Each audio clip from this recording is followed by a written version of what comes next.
නමෝ තස්සේ භගවතු වරහතෝ සම්මා සම්බුද්දස්සේ නමෝ තස්සේ භගවතු වරහතෝ සම්මා සම්බුද්දස්සේ නමෝ තස්සේ භගවතු වරහතෝ සම්මා සම්බුද්දස්සේ ඒතං සන්තං ඒතං පනිතං යදිදං සබ්බ සංඛාර සමතෝ සබ්බූපදී පටිනිස්සග්ගෝ තණ්හක්ඛයෝ විරාගෝ නිබ්බානං තීති. ප්‍රඥා නාලිකාව ඔස්සේ ධර්මදේශනාවන් ශ්‍රවණය කරනු ලබන නරඹනු ලබන ඒ වගේම අනුගමනීය ප්‍රතිපදාවකට ප්‍රවිෂ්ඨ වීම සඳහා මංපෙත් සොයනු ලබන මෙම ධර්මානුශාසනාවෙහි අනුග්‍රහක බවතුන් ප්‍රමුඛව සිටින්නා වූ සදහබර පින්නතුනි, පැයක් හෝ දෙකක් ගණමින් 2018-19 දෙවසර පුරා කරන ලද විශාල ධර්මදේශනාවන් ගණනාවකට අනතුරුවයි අද වගේ දවසක් මට ලැබෙන්නේ. ඒ වගේම අපට ආරාධනා කරන පින්නතුන් හිතවතුනුත් අපව තෝරා ගනු ලබන්නෙත් අයන්න ආයන්න ගණයේ සරල ධර්මදේශනාවක් ශ්‍රවණය කරන්නට නොවේ මන්දයත් ඔවුන් මේ වන විටත් බොහෝ ධර්මදේශනා ශ්‍රවණය කොට තිබෙන බැවින්. එබැවින් තථාගත බුදු පියාණන් වහන්සේ ලෝ පහළ වී ලොවට හෙළි කිරීමට උත්සාහ ගත්තා වූ යම් දෙයක් ඇත්තම්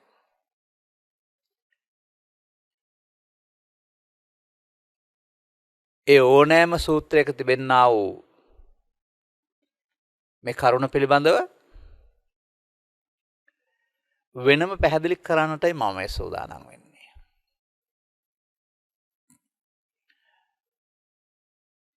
එවිට හැම දේශනාවකටම අදාළ දෙයක් බවට පත් වෙනවා.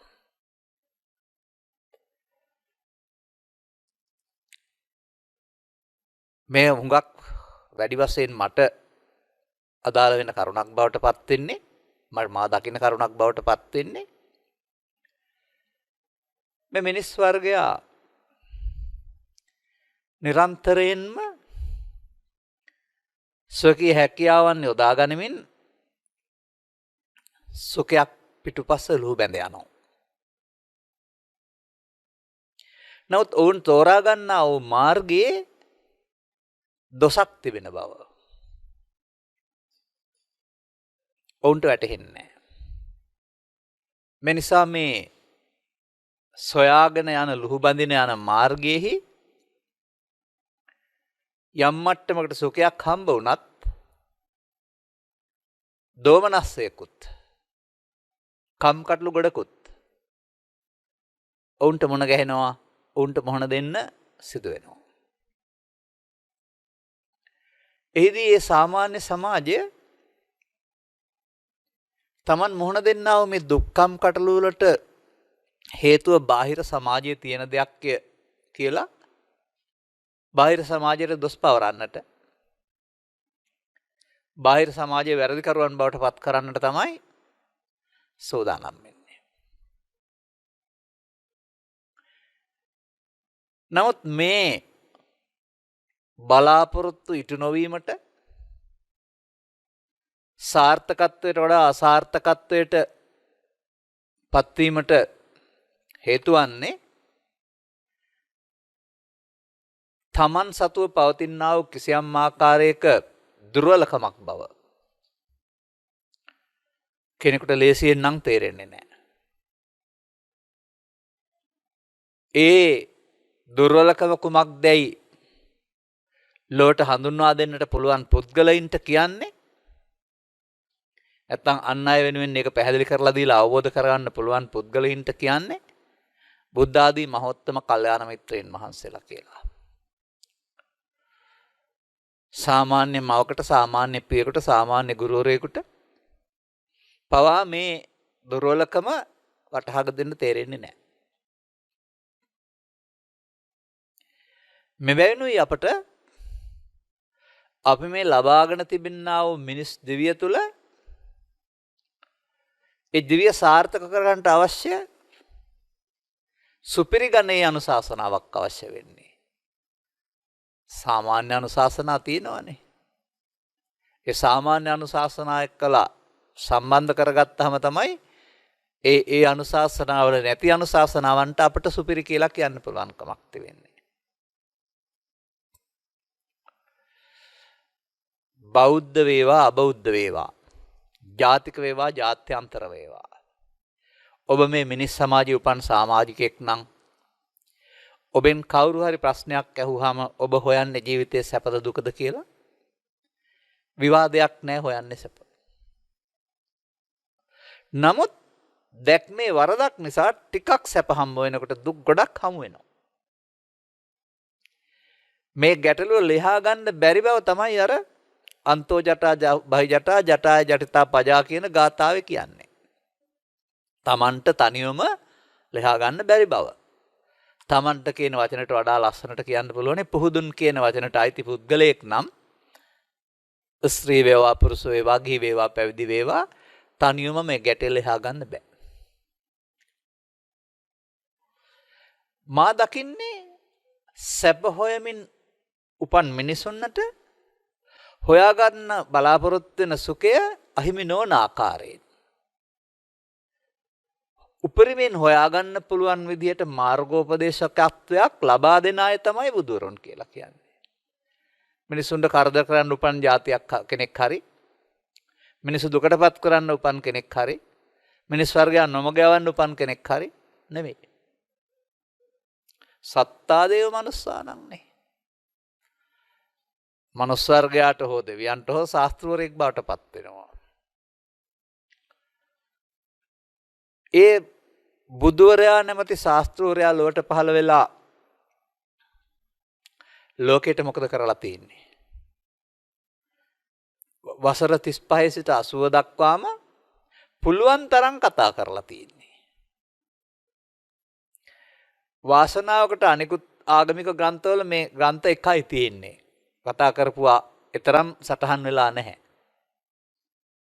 නමුත් අපේ භික්ෂු පරපුර මේ සියල්ල කටපාඩමින් අරන් ඇවිදින් ග්‍රන්ථාවරූඪ කරන නිසා අපට එහෙම නෙවෙයි. ජීවිත කාලයක් තරම් කියවන්න දේවල් තියෙනවා. සූත්‍ර දේශනා කියන නමෙන්. මම හිතී දකින්න දෙයක් තියෙනවා. තථාගත බුදු පියාණන් වහන්සේ කිසියම් තැනකට වඩින විට මේ සූත්‍ර දේශනාව කලින් සකසාගෙන ගොහින් දේශනා කළා නෙවෙයි. අපිට තමයි මේ සූත්‍ර දේශනාස්ත්‍රයෙන් කතා කරන්න ගියාපම අද එය පිළිබඳ හදාarලා කියන්න වෙන්නේ. උන්වහන්සේ බොහොම නිදහසේ Taman තේරුම් ගත්ත දෙය ඒ තැනට ඒ ඉන්න පුද්ගලයන්ට අදාළව විග්‍රහ කළා. බොහොම නිදහසේ. මා දකින්නේ හැම සූත්‍රයක්ම පාහේ නිදහසේ ඒ කර කරුණු පැහැදිලි කිරීමයි. කුමක් ගැනද? දුකින් අත මිදීම ගැන. දුකින් කිව්වාට ඔබ දන්නා දුක කියන මේ වචනේ වෙන්න වඩා ගැඹුරුයි මේ කරුණ කියන එකත් තේරුම් ගන්න වෙනවා. මේ ලෝකේ ඉන්න ආගමික අන්‍ය ආගමික ඕන කෙනෙකුට දැනෙන දුක් තියෙන්න පුළුවන්. නමුත් බුදුරජාණන් වහන්සේ වදාළ ආර්ය සත්‍ය දුක්ඛ කියලා කියන්නේ ඒක ආර්ය සත්‍යයේ තවත් ඊට වඩා ගැඹුරු කරුණක්. සාමාන්‍යයට දැනෙන එක නෙවෙයි. පසකින් තියෙනවා ඒක ටිකක්. දුක්ඛ විපරිණාම දුක්ඛ කියලා. නමුත් වැදගත් කාරණේ සංඛාර දුක්ඛ. දුක්ඛ දේශනා කළට බුදු පියාණන් වහන්සේ දුක්ඛවාදියෙක් නෙවෙයි. උන්වහන්සේගේ මාර්ගෝපදේශකත්වයේ දුක නැති වූ තැනක් කරා. මතක තියාගන්න. එහෙම කිව්වට තරම් මේක කෙනෙක් තේරුම් ගන්න නැහැ. නමුත් මේකට අදාළ වචන කිව්වම බයයි හරියට. දැන් ආරි සත්‍ය විග්‍රහයේදී පෙන්වනවානේ දුක්ඛ නිරෝධ සත්‍ය, නිරෝධ ආරි සත්‍ය, දුක්ඛ නිරෝධ ගාමිනී පටිපද ආරි සත්‍ය කියලා. දුක නැති වූ තැන, දුක නැති කිරීමෙන් ලබන සැපත නිර්වාණය. අන්න වචන එළියට ආවා. නිර්වාණය කියන වචනෙට බෞද්ධයෝ තරම් බය පිරිසක් ලෝකේ නැතුව ඇති.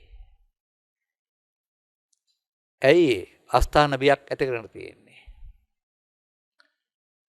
පරම්පරා ගණනාවක් තිස්සේ මේක අනාගතයට තිබු ඉලක්කයක්. නොදුටු දෙයක්. එපමණක් නෙවෙයි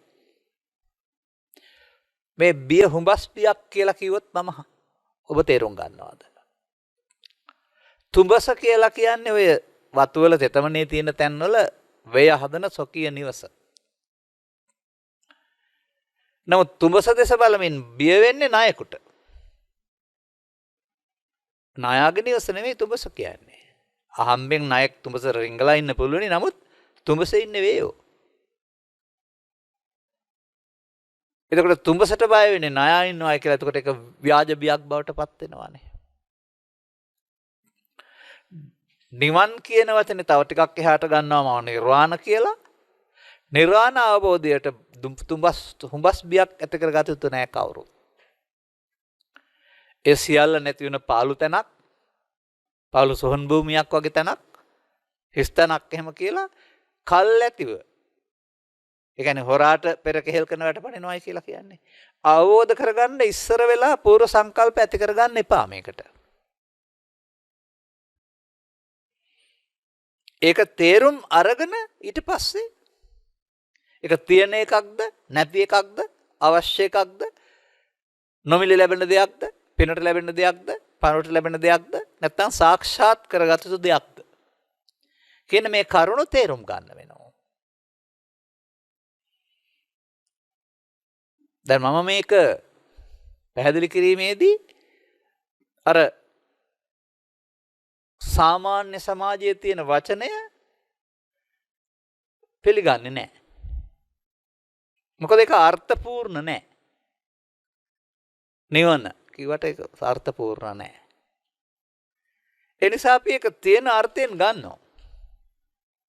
එතකොට ඒකට කියනවා නිර්වාණ කියලා. දැන් ඒකට අර්ථය හොයනවා. එතකොට අපිට ත්‍රිපිටකයෙන්ම මුණ ගැහෙනවා පාලි භාෂාව තුළ වාන කියලා පදයක් තියෙනවා කියලා.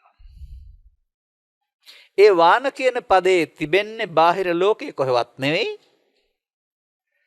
ධර්ම ශ්‍රවණය කරන හෝ නොකරන සෑම දෙනාගේම ජීවිත තුළ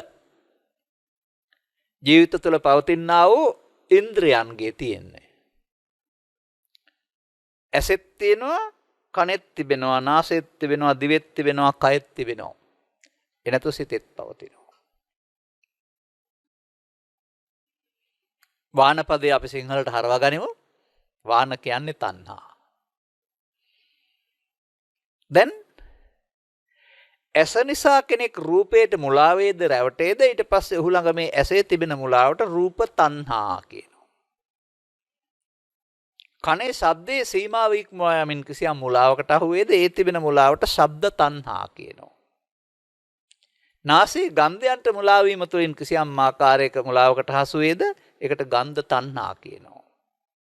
රසයේ ලැබෙන හේතුඵල න්යාමයේ ඉක්මවා යමින් ඒක වරද්දා ගැනීම තුළ සංයෝජනයක් බවට පත් කරගනීද ඒකට රස තණ්හා කියනවා. කය පහසෙහි විකෘතියකට ගොස් නිරන්තරයෙන් නැවත නැවත හොයන දැනටපත් වේවිද එතකොට පොට්ටබ්බ තණ්හා. පවපින ධානයේ ඔස්සේ උපදින්නා වූ සිතේ හැඟීම් ගොඩක් තිබෙනවා ධම්මාරම්මන කියලා. මේ ධම්ම ආරම්මනට ලොල්ලන පුද්ගලයා එක එක ආකාරයේ මුලාවල් හදාගෙන තිබෙනවා. මුලාවෙන් පිරි ලෝකයක් මේක. ඒ ධම්මාරම්මන සම්බන්ධයෙන් ගත් කල. පුවත්පත්වල පළවෙන වාර්තා කියවෙන කතා දැක්කම තනියෙන් hina වෙන්න තමයි හිතෙන්නේ මට නම්. මේ තරම් මේ මිනිස් වර්ගයා මෝඩද මේ හිතට මුලා වෙනවද කියලා. අසීමිතයි ධම්ම තණ්හාවල ප්‍රමාණය. පැය දෙකක් මදි වෙයි පැහැදිලි කරන්න. මෙන්න මේ සයවිද තණ්හාවට වාන කියලා කියනවා. ඕක අපි කතා කළේ අපි ආශ්‍රයෙන්, يعني පුද්ගලයෙක් ආශ්‍රයෙන්, සංසාරයේ ආශ්‍රයෙන් කතා කළොත් එහෙනම් මේකට තව අකුරු දෙකක් එකතු කරන්න වෙනවා. පද දෙකක්. අපි කතා කරපු එකට කාම තණ්හා කියලා කියන්නේ. ඊට එහා ගිය කොටසක් තියෙනවා භව තණ්හා කියලා. ඊට එහා ගිය කොටසක් තියෙනවා විභව තණ්හා කියලා. ත්‍රිවිධ තණ්හා කියලා කතා කරනවා. ත්‍රිවිධ තණ්හා කියලා කතා කළ පමණින් ඕනෑම පුද්ගලයෙක් ත්‍රිවිධ තණ්හාවම නැති කළ යුතුයි කියලා එහෙම කල්ැතුව පූර්ණ නිගමනයකට එන්න එපා. මොකද සමහර අයට භව විභව තණ්හාවක් නැති වෙන්නම පුළුවන්. එහෙනම් ඉතින් ආයෙ නැති කරන්න එක හදාගෙන නැති කරන්න වෙනවානේ. තථාගතයන් වහන්සේට එහෙම දේශනා කරන්න සිද්ධ වුණේ උන්වහන්සේ ජීවත් වන සමකාලීන සමාජයේ. ඇතමුන් කාම තණ්හාවටත්, ඇතමුන් භව තණ්හාවටත්, ඇතමුන් විභව තණ්හාවටත් හසු වී සිටි බැවින්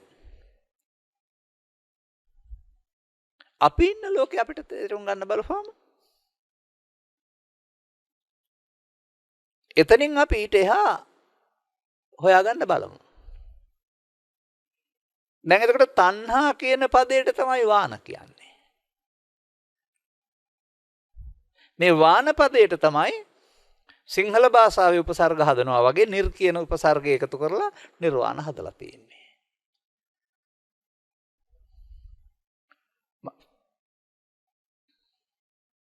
මගේ ධර්මදේශනාවලදී ඇතමුන්ගේ තේරුම් ගැනීම සඳහා මම පාලියට යන්න ඉස්සෙල්ලා සරලව සිංහලෙන් පදකුත් කියලා දෙනවා. නාම පදයකට උපසර්ගයක් හැදුනහම නිෂේධාර්ථය හැදෙන හැටි. වින්දනය කියන පදයට අපි කියනවා විඳිනවයි කියලා, නිර්දාපුවම නිර්වින්දනය. දැන් එතකොට වින්දනය නැතුව ගියා. තිබිච්ච වින්දනේ නැති තැනටපත් වුණා නිර්පදයෙන්.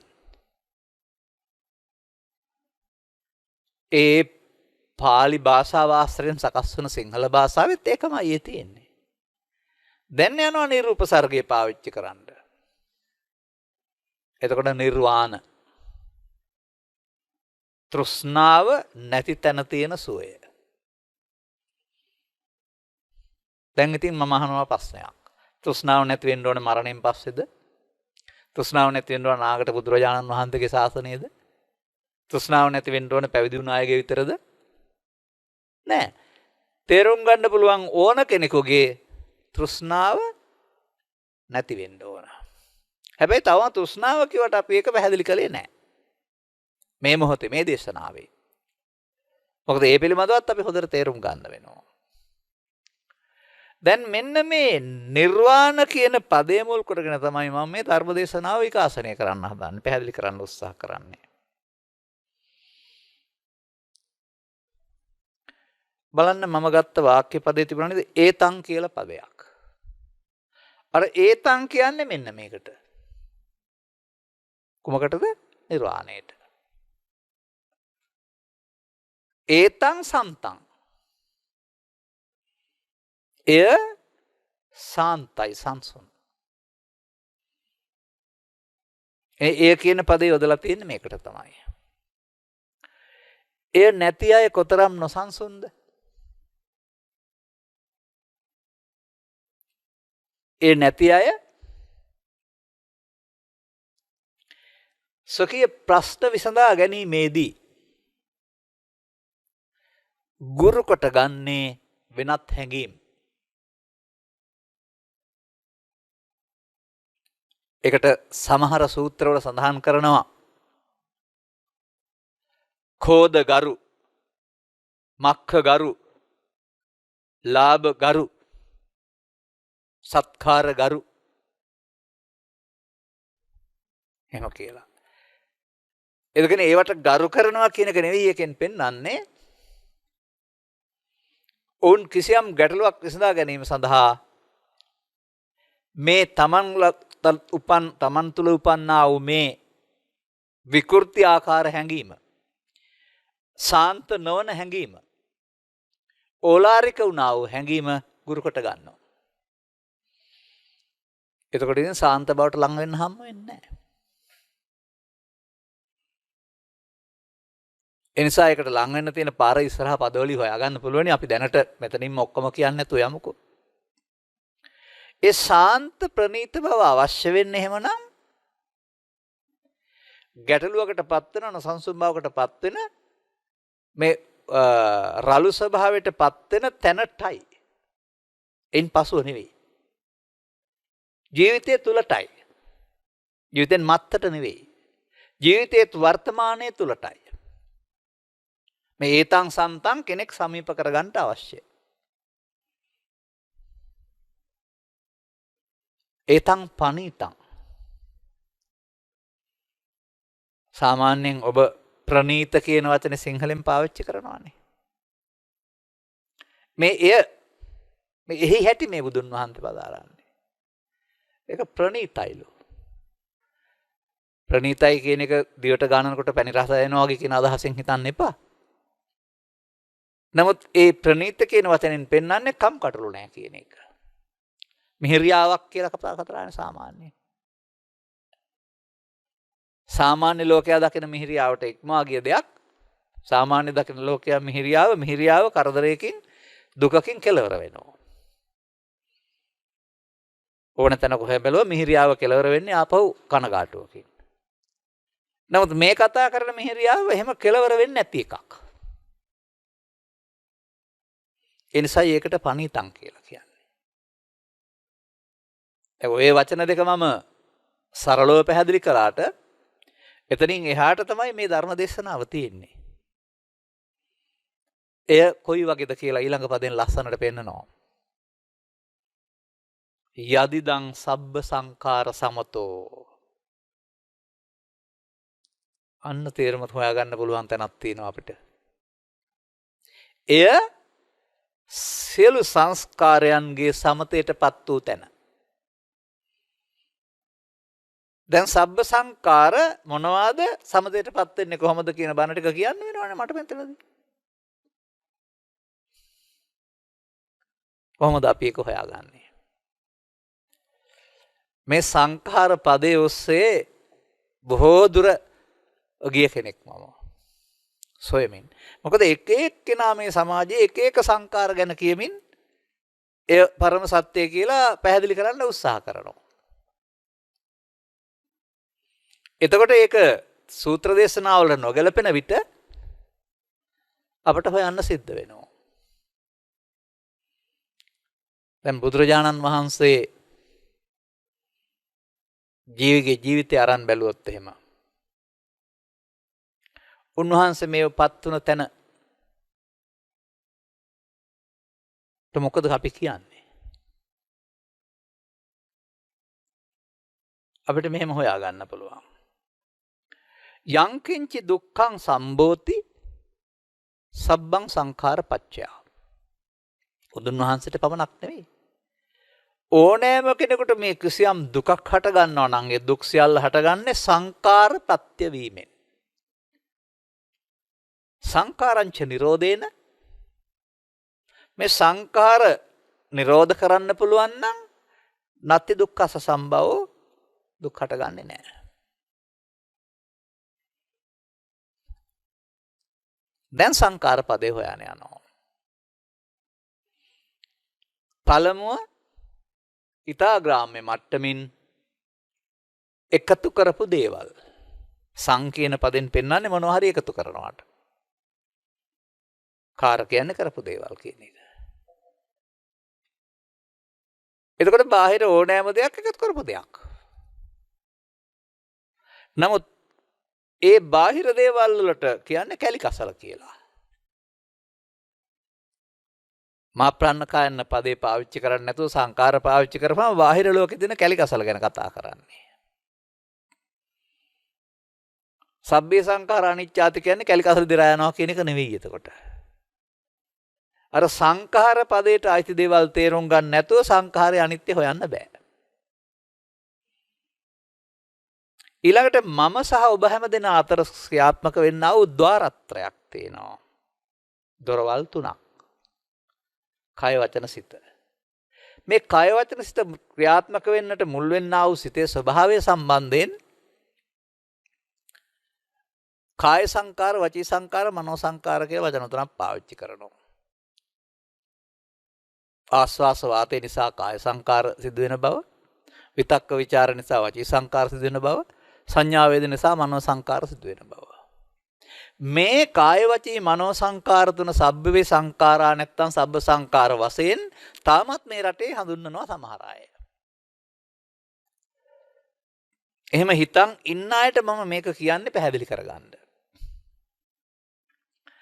තථාගත බුදු පියාණන් වහන්සේ දුකින් මිදෙන අවුරුදු 80 35ද කියලා ඇහුවාම ක්ලේශ පරිනිර්වාණයටපත් උනේ අවුරුදු 35 නම් එහෙනම් ඒතං කියන තැනටපත් වෙලා තියෙන්නේ 35 දී. එහෙනම් එතන සබ්බ සංකාර සමතෝ වෙලා තියෙන්න ඕන. නමුත් තථාගත බුදු පියාණන් වහන්සේලාත් කාය වචී මනෝ සංකාර අවුරුදු 80 දක්වා තිබුණා. එහෙනම් ඒවා සංකාර වෙන්න බෑනේ. සමතේටපත් වෙන සංකාර වෙන්න බෑනේ.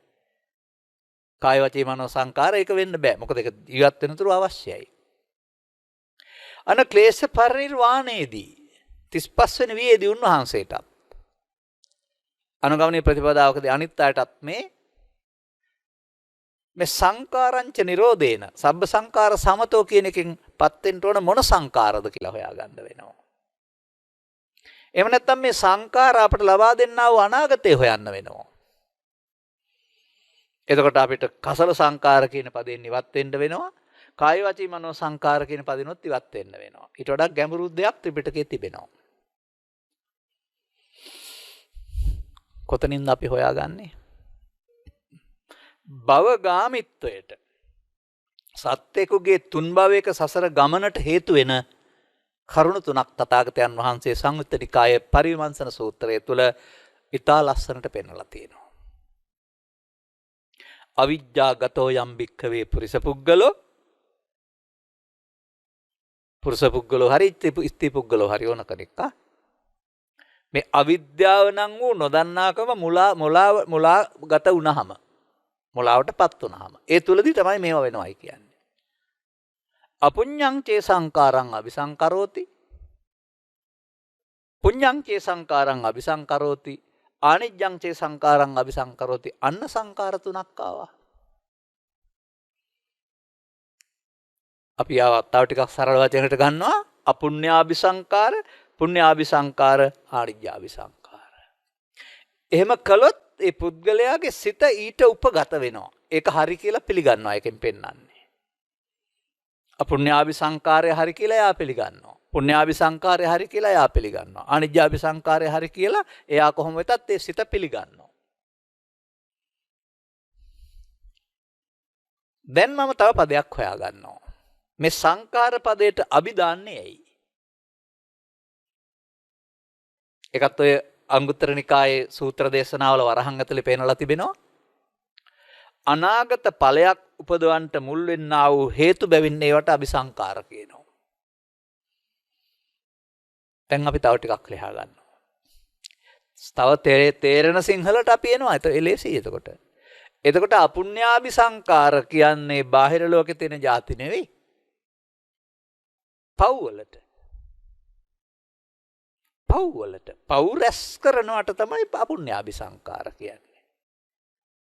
පුඤ්ඤාபிසංකාර කියලා කියන්නේ අනාගත විපාකයක් දෙන්න පුළුවන් වෙන ආකාරයට පින් රැස් කරනවට. ඒ දෙක ලෝකේ තිබුණ අය දෙකට වඩා එහා ගිය දෙයක් හොයාගත්තා. ඊට එහායේ සුවයක් හොයන්න ගියාය. ඉන්ද්‍රිය ගෝචර සැපතට එහා සැපයක් හොයන්න ගියාය. බුදුන් වහන්සේ ලිකල වදාලා වූ ත්‍රිලක්ෂණේ චතුස්සත්‍ය පටිච්චසමුප්පාදයේ ධර්ම න්‍යායන් භාවිතා නොකර කෙලෙස් යටපත් කිරීම තුළ තවත් සංකාරයක් හොයාගත්තා. ඒවටපත් වුණා. ඒකට කියනවා ආනිජ්ජාபிසංකාර. අපි ඒකට කියනවා අරක පව් නම් මේක පිං නම් මේකට ධානා කුසල් කියනවා. දැන් මේ සබ්බේ සංකාරා මේක වෙන්නේ කොහොමද කියලා මම පැහැදිලි කරන්න ඕන නේද? සබ්බේ සංකාරා කියන්නේ වතපිටිත් නෙමෙයි ඉඩ කඩනුත් නෙමෙයි. සබ්බේ සංකාරා කියන්නේ කාය වචී මනෝ සංකාරات නෙමෙයි කියලා මම කිව්වා නම් මේක සබ්බේ සංඛාරා වෙන්නේ ඇයි කියලා මම කියලා දෙන්න ඕන නේද?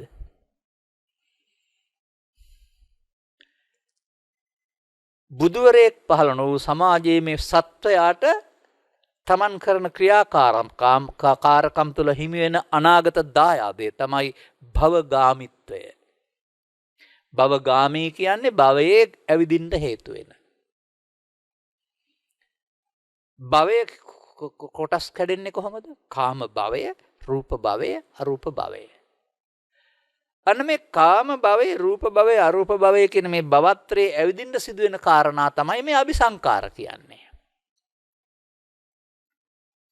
කාම භවය තව ටිකක් කඩා ගන්නවා අපි. කාම දුගතිය, කාම සුගතිය. කාම දුගතිය කියන්නේ අපුණ්‍ය අபிසංකාරයේ මරණාසන්නයට පැමිණීම තුන ලබන්නා වූ ප්‍රතිසන්දියෙන් අපි කතා කරන භාෂාවෙන් නම් සතර අපාගත වෙන තැනින් එකකට යන එක.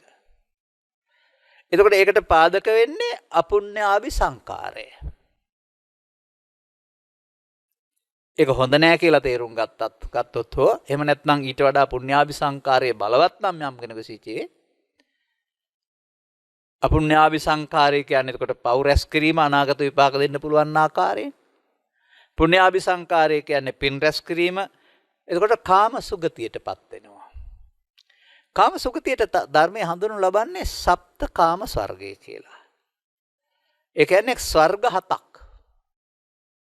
විරායන ඝන සිරුරක් ඇති බැවින් සහ අවුරුදු 100කින් අවසන් වෙන බැවින් මිනිස් ජීවිතය තමයි මේකේ පල්ලෙහාම එක. මොකද ඒකේ සැප නෙමෙයි දුකුත් තියෙනවා. සාමාන්‍ය මිනිස්සුන්ට තේරෙන. ඝන සිරුරක් ඇති බැවින්. ඝන සිරුරක් නැති උපදිනකොටවත් විශාල විරායමකුත් නැති නිසා කායික රෝග කියලා දෙයක්වත් නැති. මනෝමය කායක් සහිත ස්ථාන හයක් කාමසුගතියේ තියෙනවා චාතුරු මහා රාජික වලින් පටන් අරන් පරමිත වසාති දක්වා. එන්න ඊතුරු කාමසුගති. මෙන්න මේ කාමසුගති වල කෙනෙක් උත්පත්ති ලබන්නට පාදක වෙන්නේ පුණ්‍යාභි සංකාරය.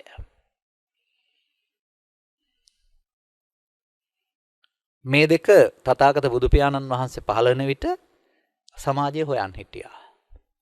එයින් සෑහීමටපත් නොවූ සත්‍ය ගවේෂකයෝ සත්‍ය හොයාගත්තේ නැති වුණත් ඔය බුද්ධ කෝලාහලය කියන වචනේ පාවිච්චි කරන්නේ ඒ යුගයේ පිළිබඳව තිබුණා වූ අනාවැකිය ඔස්සේ බුදුවරයෙක් පහළ වෙනවා කියන හැඟීම සමාජයට ලැබී තිබුණා. එබැවින් මේ ආධ්‍යාත්මික ගවේෂණයේ චින්තකයෝ හැමෝම මම්බුදු කියාගනිමින් වෙනත් දෙයක් හොයන්න ගත්තා. ඉන්ද්‍රිය ගෝචර කාම දුගතිය, ඉන්ද්‍රිය ගෝචර කාම සුගතියට එහා ගිය සෝයක්. ඒක රූපයේ, ශබ්දයේ, ගන්ධයේ, රසයේ, ස්පර්ශයේ මුල් කොටගත් එකක් නෙවෙයි. මනෝද්වාරික අරමුණු මුල් කොටගත් එකක්. බාහිර ලෝකයක තියෙන්න ඕනේ නැහැ, හිතින්ම හදන්න පුළුවන්. එහෙම මේ රූප, ශබ්ද, ගන්ධ, රස විවිධ අරමුණු වෙන්නේ නැතුව සිත සාන්ත බවට පත් කරගත්තාම අර අපි කතා කරපේ තව සන්තන් නෙවෙයි මේක. නමුත් එතනත් යම්කිසි සංසුන් බවක් පවතිනවා. ඒක අර පින වගේම පව වගේ දුක් සහගත නැහැ, පින වගේම වේදිතත් නැහැ. නමුත් ඒ වගේම සිතවිල්ලක්. ඒකට කියනවා ආනිජ්ජාභි සංකාරේවත් ධාන කුසල් කියලා. මේ ධාන කුසල් පාදක වුණොත් ජීවිතෙන් එහා පැත්තට ඒ ධාන කුසල් වර්ග දෙකක් පෙන්වනවා, රූපී ධාන, අරූපී ධාන කියලා. ඒ දෙකෙන් උපදවා ගන්න එකෙන් ඔහුට පරලෝ යන්න සිද්ධ වෙනවා. අන බුදුන් වහන්සේ පහළ වෙන සමාජයේ රූපාවචර ධානයෙන් පරලෝ ගියාය හිටියා. එතකොට ඒවල රූපී බඹතල. ඊට පස්සේ පෙන්නනවා ආකාසානංචායතනෙන් පටන් අරගෙන හතරක් අරූපාවචර ධාන කියලා. ඒවයින් පරලෝ ගියාපම ඒ බඹතල. දැන් අபிසංකාර කරන දේ තේරුම් ගන්න. මේ ලෝකේ උපදින මිනිස්සෙකුට ස්ත්‍රී පුරුෂ ගිහි පැවිදි ભેදයකින් තොරව ජීවත් වෙන්න ගියාපුවම මේ අபிසංකාර වලින් අනිවාර්යෙන් අපුණ්‍යාභි සහ පුණ්‍යාභි සංකාර වලට අහු වෙන්න සිදු වෙනවාමයි.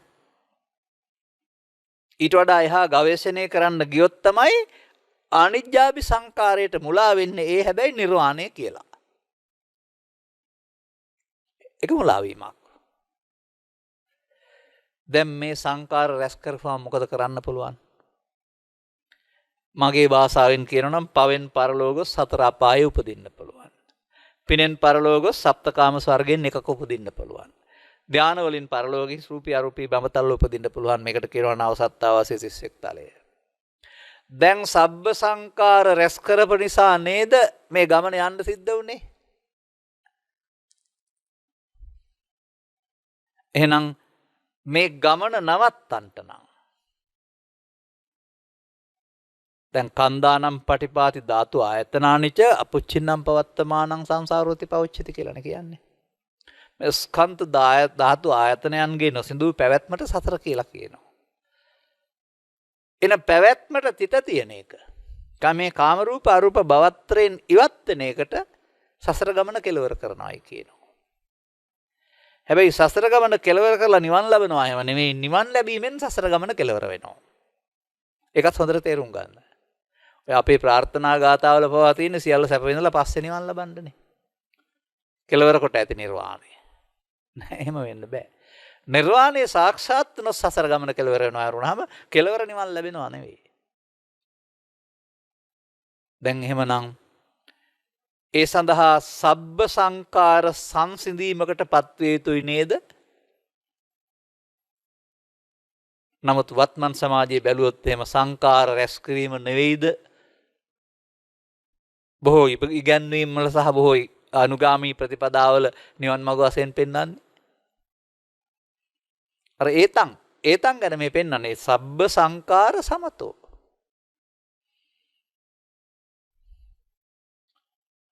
එහෙනම් ඒක කොයි වගේද බලන්න ඒතන් කියන එක මේ සබ්බ සංඛාර ඔබ ළඟ තිබෙනවා නම් ඒවා සමතේටපත් කරන්න වෙනවා. සමත කියන වචනේතර පාවිච්චි කරන්නේ සංසිඳීමට කියන එක. සංකාරංච නිරෝධේන කියලා පෙන්වන්නේ. දැන් මේ සංකාර මත පැවැත්ම සිදු වෙන්නේ කුමක් නිසා කියලාද ඔබ හිතන්නේ? කයෙන් නම් මිනිස්සෙක් පරලෝ යන්නේ නැහැ. කය මෙහි තියලමයි යන්නේ ආදාහණයට භූම දාණයට බාර දීලා. අපේ බෞද්ධයෝ හිතන් ඉන්නේ සිතින් යනවා කියලා. හිත මෙහෙන් එහාට යනවා විඥානය යනවා කියලා. ඒ තවත් ඔලොමොට්ටල මතයක්. ආත්මවාදී ඔලොමොට්ටල මතයක් කිව්වම හරි. සිත ගැන දන්නේ නැති අය ඔය කියන්නේ. ඔය යන මොනවද යන්නේ? හුස්ම පාරේ යනවා නැත්නම් පණ යනවා විඥානය යනවා. සදහම් තේරුම් නොගැනීම තුළ තමයි මේ වැරදි මත ඇවිත් තිබෙන්නේ. මට මතකයි මගේ ළමා කාලේ චුතිපතයන්ති පැහැදිලි කරන සමහර අය අර වතුරේ සහ ගොඩ ඉන්නවා ස්ථාන දෙකකින් සම්බන්ධ වෙන්න පුළුවන් සතෙක් කූඩැල්ලා කියලා. පස්ස සහ ඉස්සරහින්. කූඩැල්ලා පිටිපස්සේ මෙහෙ තියා ඉන්නකොට ඊළඟ පැත්ත අග තිබ්බහම එතෙන්ට ගියා වගේ මෙහෙන් එහාට යන ප්‍රතිසන්දි ලැබෙන හැටි පෙන්වන කූඩැල්ලෙකුගේ ගමන් මග. එතකොට ආත්මවාදී නැද්ද? මෙහෙන් එහාට යාමක් තියෙනව නේද? සිත පිළිබඳව කරන සමීක්ෂණයන්නේ නැත්නම් සිත පිළිබඳව කරන විග්‍රහයේදී බුදුන් වහන්සේ පෙන්වන්න වදනාව අදාරන්නේ සිත අසුරු ගසන සැනකට වඩා වේගයෙන් හටගෙන එතනම නැසෙනවා. මෙලොවෙන් පරලොවට තබා සිතෙන් සිතකටවත් මොකවත් යන්නේ නැහැ. චක්කු විඥාණයෙන් සෝත විඥාණයට මොකුත් යන්නේ නැහැ. සෝත විඥාණයෙන් ගාන විඥාණයට මොකුත් යන්නේ නැහැ. ඒවා නැසෙනවා. එසේ නැසෙදී මේ සම්බන්ධය පවත්න්නේ කොහොමද? ඒක තේරුම් ගන්න වෙනවා. අන්නේ තේරුම් ගැනීමේදී එහෙමනම් මේ පැවැත්ම සඳහා අපට නොපෙනෙන කය නොගියට සිත නොගියට මේ අபிසංකාර කියන පදේ සංකාර සමතේටපත් කිරීමේ මාර්ගය නොදන්නා පුද්ගලයා සංකාර රැස් කිරීමෙන් පැවැත්මට හේතු තැබීමෙන් පැවැත්මක් හදා ගන්නවා. මේක සංකාර කියන පදේ ගන්න නැතුව තවත් පදයකින් හොයාගන්න බලමු කොහොමද මේක සිදු වෙන්නේ කියලා. කුද්දක නිකායේ සුත්ත නිපාතවල ගණනාවක් තියෙනවා. මේ ගාථා එකම ගාථාව ස්ථාන ගණනාවක තිබෙනවා. මෙතෙන්ට හරියට උදව් වෙනවා මේක. උපාදානේ බයං දිස්වා ජාති මරණ සංභවේ. මේ සත්වයාට ජාති මරණ දුක් ගෙනත් දෙන්නා වූ මේ උපාදානයේ බියක් වශයෙන් දැක අමනුපාදාය මුච්ඡanti. උපාදානෙන් මිදෙන්න පුළුවනි නම් ජාති මරණ නැහැ. අන්න එතන වචනයක් අපට ආවා මේ පැවැත්මට අපි නොදන්නා වූ උපාදාන කියන වැරැද්දක් සිද්ධ වෙනවායි කියන එක. ඔන්න ඔය මනුස්සයන්ගේ ජීවිතේ සැප හොයාන යන අයට ඔය හොයන සැප හමු වෙන්නේ නැත්තේ මෙන්න මේ උපාදාන නම් වූ වැරද්ද තමන් අතින් සිදුවෙන නිසා. පෘථග්ජන සියල්ලෝම උපාදාන නම් වූ වැරද්ද කරන අය. එහෙනම් ඒක අපි ළඟ සිදුවෙන වරදක්. ඒක සිදුවෙන හැටි තේරුම් ගත්තාම ඒක නොවි අවසන් කරන්න අපට ක්‍රියාමාර්ගයක් බුදුන් වහන්සේ වදාරනවා. අර සබ්බ සංකාර සිද්ධ වෙන්නේ උපාදාන තුල. ඕන නම් තව වචන හතරකුත් ඔකට සම්බන්ධ කරන්න පුළුවන්. පංචකාම සම්බන්ධයෙන් ගත් කල උපාදානයන්ට කාම උපාදාන කියනවා. විශේෂයෙන්ම හෝ අතීතේ හෝ අනාගත වශයෙන් ගත් කල පවතිනා වූ මතිමතාන්තර වලට ditthi උපාදාන කියනවා. ස්කන්ධ පංචකයේ පිළිබඳ අවබෝධයෙන් අනාත්මය දකින්න නැතුව විවිධ සීල වෘත්ත මාර්ගයෙන් මේ මාර්ගය ආහැකි කියලා ලෝකේ පොත්පත්වල තියෙනවා ආගම් වල තියෙනවා. ඒ නිසා ඒවා අල්ලා ගත්තාම සීලබ්බත උපාදාන කියනවා. එහෙම නැත්නම් ඔය ඕනෑම දෙයක් පව් හෝ පින් හෝ ධාන හෝ තවත් ඕන දේවල් මේ පෘථග්ජන පුද්ගලයා ආත්ම කොට ගැනීමේ වරදක් කරනවා. ඒ ආත්ම කොට ගැනීමේ වරදතුව තමයි මේ සංසාර චක්‍රයට අහු වෙලා ඉන්නේ. ආත්ම උපාදාන කියනවා. ඒ වතරම් ඊතරම් හොයන්න යන්න ඕන නෑ. වර්තමාන මොහොතේ උපාදානය වෙන්නේ කුමක්ද කියලා හොයාගන්න පුළුවන් නම්. මොකද මේ ජීවිතේ අපට අවුරුදු 100ක් හමාරක් ලබා දී තිබුණාට ගණන් කරලා බැලුවාම ඒ අතීතයේ තියෙනවා නම් අනාගතයේ තියෙනවා නම් වර්තමානයේ කියන මොහොතට විශාල කාලයක් නැහැ. අසුරු ගසන ශනයකටත් වඩා පුංචි කාලයක් තියෙන්නේ. මේ කාලය තමයි අපිට ලබා දීලා තියෙන්නේ ඕනෑම වරදක් කරගන්න සහ ඕනෑම වරදකින් නිදහස් වෙන සඳහා මේ සියුම් කාලය.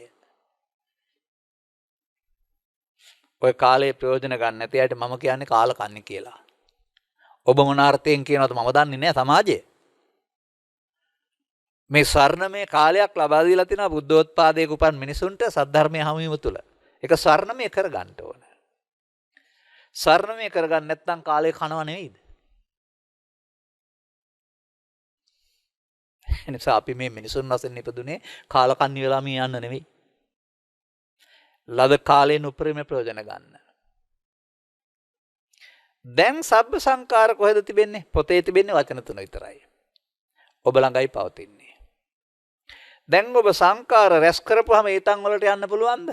ඒතන් සන්තන් ඒතන් පනිතන් යදිදන් සබ්බ සංකාර සමතෝ.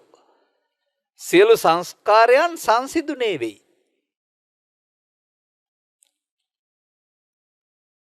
දැන් අපි සංස්කාර රැස් කරන්නේ කොහොමද? සංසිඳවන්නේ කොහොමද කියලා හොයා ගන්න ඕන.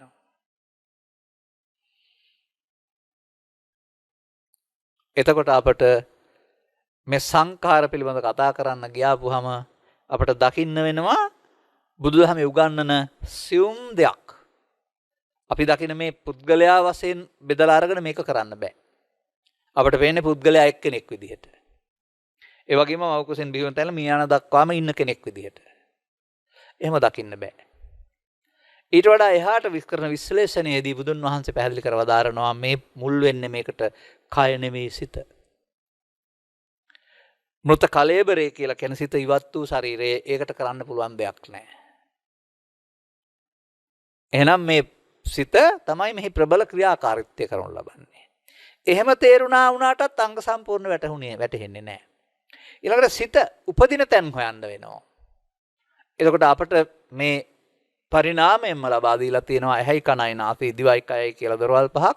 මේවන් තමයි සිත උපදින්නේ. ඇහෙන් උපදින සිත, කනෙන් උපදින සිත, නාසයෙන් උපදින සිත, දිවෙන් උපදින සිත, කයෙන් උපදින සිත, සිතෙන්ම උපදින සිත. එහෙම ගන්න පුළුවන් අපට සිංහල භාෂාවෙන්.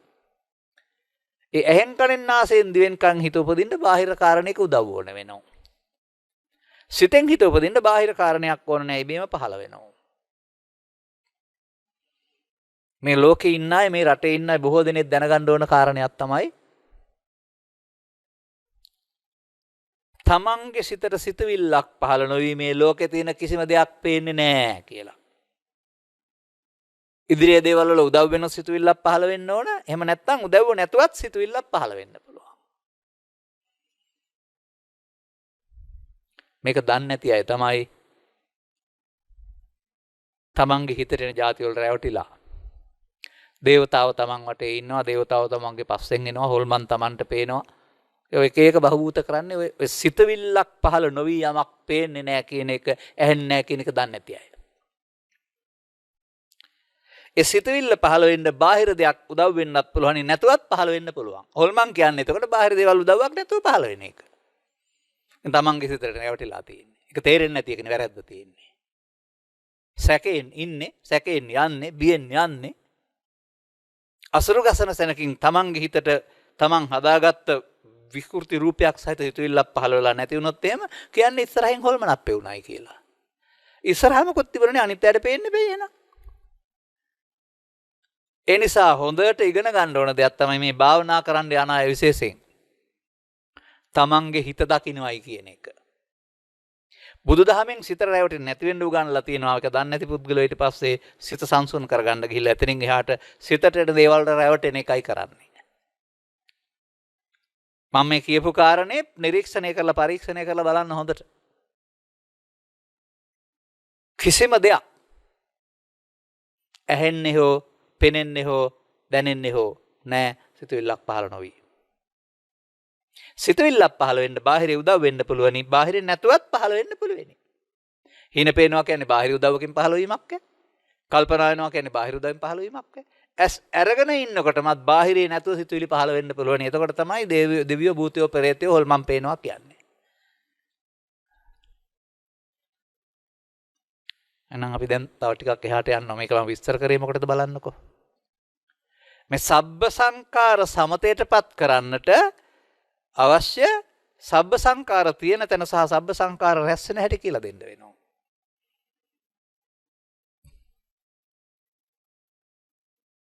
දැන් මම ඔබට පෙන්වනවා ඒවා පුණ්‍යාවි අපුණ්‍යාවි අනිජ්ජාවි සංකාර කියලා. තව ටිකක් එහාට ඒවා තියෙන තැන පෙන්වන්න ඕන. එතකොට තමයි සංයුතනිකායේ කන්දක වර්ගය තුල අපි මේ කතා කළේ සංයුතනිකායේ සලායතන වර්ගයේ දොරවල් 6 සම්බන්ධයෙන්. ඒ දොරවල් 6 තුල සිදුවෙන සිද්ධිය ඊළඟට පෙන්වනවා. ඇස නිසා, කන නිසා, නාසය නිසා, දිව නිසා, කය නිසා. මේ ඇසේ ප්‍රසාදයටයි ඒකට හමු වෙන අර ඉදිරියේ දේවල් උදව්වෙන් පහළ වෙන සෙවණැල්ලටයි දෙකට කියනවා රූප. රූප කියලා. ප්‍රසාද රූපය, ගෝචර රූපය දෙකම රූප. කනත් එහෙමයි. කම් පෙත්ත නෙවෙයි කන ඇතුලේ තියෙන ප්‍රසාදයේ කියන අරමුණු ගැනීමේ හැකියාව. බාහිර දෙයක උදව්වෙන් මෙතන පහළ වුණාම චෛතසිකයක් ඒක ශබ්ද රූපය. මෙහෙම මේ පිටකෝපදේශ ග්‍රන්ථයේ ස්කන්ධ විග්‍රහයේ තියෙනවා රූප කියන්නේ ප්‍රසාද 6යි ගෝචර රූප 6යි කියලා. මෙතෙන්ට එන්න ඕනේ. මොකද රූප කියන්නේ ශරීරය කියලා, රූප කියන්නේ පඨවි ආපෝ තේජෝ කියලා ඉගෙනගත්ත උගන්න සමාජයක අපි ඉන්නේ. අපිට රූප නිවැරදි කරගන්න බැරි නම් එතනින් එහාට යන්න බෑ මේ සංකාර හොයන්න. ඒ රූප 6 මුල් කොටගෙන ප්‍රසාද රූප 6ට පහළ වෙන්නා වූ ගෝචර රූප 6 මුල් කොටගෙන තමයි අපට ලෝකේ ජීවත් වෙනකොට විඳීම හටගන්නේ. වේදනා.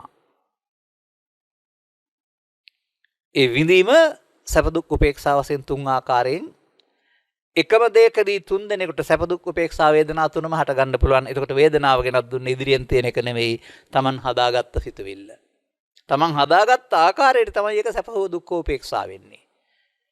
දැන් ඉදිරියේ පුද්ගලයාගේ එකක්වත් නැත්නම් එනවා සැප දුක් උපේක්ෂා තුනකට බෙදුනේ පුද්ගලයාගේද වැරද්ද? නෑ අපි හදාගත්ත වරදක්. අන්න එකයි අපි හදාගත්ත වරදකට කොටු වෙලා මේ දුක් විඳින්නේ කියන එක තේරුම් ගන්න ඕන. අර ඉදිරියෙන් ඉන්න පුද්ගලයාට දොස් කියන්නේ නැතු. ඔය වේදනාව රූප වේදනාවක්ද, ශබ්ද වේදනාවක්ද, ගන්ධ වේදනාවක්ද ආදී වශයෙන් හඳුනන්නටත් චෛතසිකයක් ඕනේ. පාලියකට සංඥා කියලා යොදලා තිබෙනවා. අන්න ඊළඟට වචනයක් තියෙනවා සංකාර. ඔන්න ඔය සංකාර තමයි පව් කරනකොට පංචස්කන්ධය අපුණ්‍යාවි සංකාර වෙන්නේ. ඔය සංකාරම තමයි පින් කරනකොට පංචස්කන්ධය පුණ්‍යාවි සංකාර වෙන්නේ. ඔය සංකාරම තමයි ධානය වඩනකොට ආනිජ්ජාභි සංඛාර වෙන්නේ. එහෙනම් හොයාගන්න සබ්බේ සංඛාරා බාහිර ලෝකේ කොහෙවත් නැහැ. මේ ජීවත් වෙන මිනිසුන් විසින් රූප වේදනා සංඥා සංකාර විඥාන කියන ස්කන්ධ පංචකය තුළ සංකාර ස්කන්ධේ නැඹුරු කරන ආකාරය අනුව තමයි මේ සත්වයාගේ ගමන් මඟ අபிසංකාර තුනක් ඔස්සේ කාම දුගති, කාම සුගති සහ මේ රූපී අරූපී භව ඔස්සේ ගමන් කරන්නේ. එහෙනම් මේ සංකාර රැස් කරන හින්දා නේද සංසාර ගමනක් තියෙන්නේ. දැන් මේ සංකාර සමතේටපත් වුණොත් එහෙම කරගන්න පුළුවන් නම් අපුඤ්ඤාභි සංකාර සමතේට වුණොත්පත් වුණොත් යන්න අපායක් තියනවද එයාට? පුඤ්ඤාභි සංකාර සංසිඳුනොත් ඔහුට යන්න කාමසුගතියක් තියනවද? ආනිජ්ජාභි සංකාර සංසිඳුනොත් ඔහුට යන්න රූපී අරූපී බඹතල තියනවද? එහෙනම් සංකාර රැස් කරලා සතර ඇවිදින්න ඇරුණාම මිදෙන්න බැරි බව තේරෙනව නේද? සංකාර කියන්නේ මොනවද දන්නේ නැති නිසා, සංකාර කොහෙද තියෙන්නේ දන්නේ නැති නිසා සංකාර රැස් කිරීම තමයි බුදු සමයේ තේමාව බවට පත් කරලා තියෙන නිසා මේ සමාජයේ සියවස් ගණනක් තිස්සේ අපට සංකාර සංසිඳීමක් ගැන ඕනෙම නැහැ. නමුත් බුදුරජාණන් වහන්සේ වදාරනවා යදිදං සබ්බ සංකාර සමතෝ, මේ සියලු සංකාරයන්ම Tamanට තියෙන ඒවල් සංසිඳීමකටපත් වෙන්න වෙනවා ඒතං හොයන්න නම්. ඔය අපිට පවරන වැඩේ බුදුරජාණන් වහන්සේ. අපේ බොහෝ බෞද්ධයෝ හිතන් ඉන්නේ බුදුරජාණන් වහන්සේ අපිට පවරලා තියෙන්නේ භෝගහක් තියෙනවා එතෙන්ට ගිහින් වැඳලා එන්න. පිළිමයක් තියෙනවා එතෙන්ට ගිහින් වැඳලා එන්න. චෛත්‍යයක් තියෙනවා එතන ගිහින් මල් ටිකක් පූජා කරලා එන්න. එච්චරනේ බුද්ධ ආගම කියලා හිතන් ඉන්නේ බොහෝ දෙනෙක්. පොය දවසට. ඒව තුලක් තියෙනවා අර පුණ්‍යාභි සංකාර කියන අபிසංකාරය. දන්නේ නැත්නම්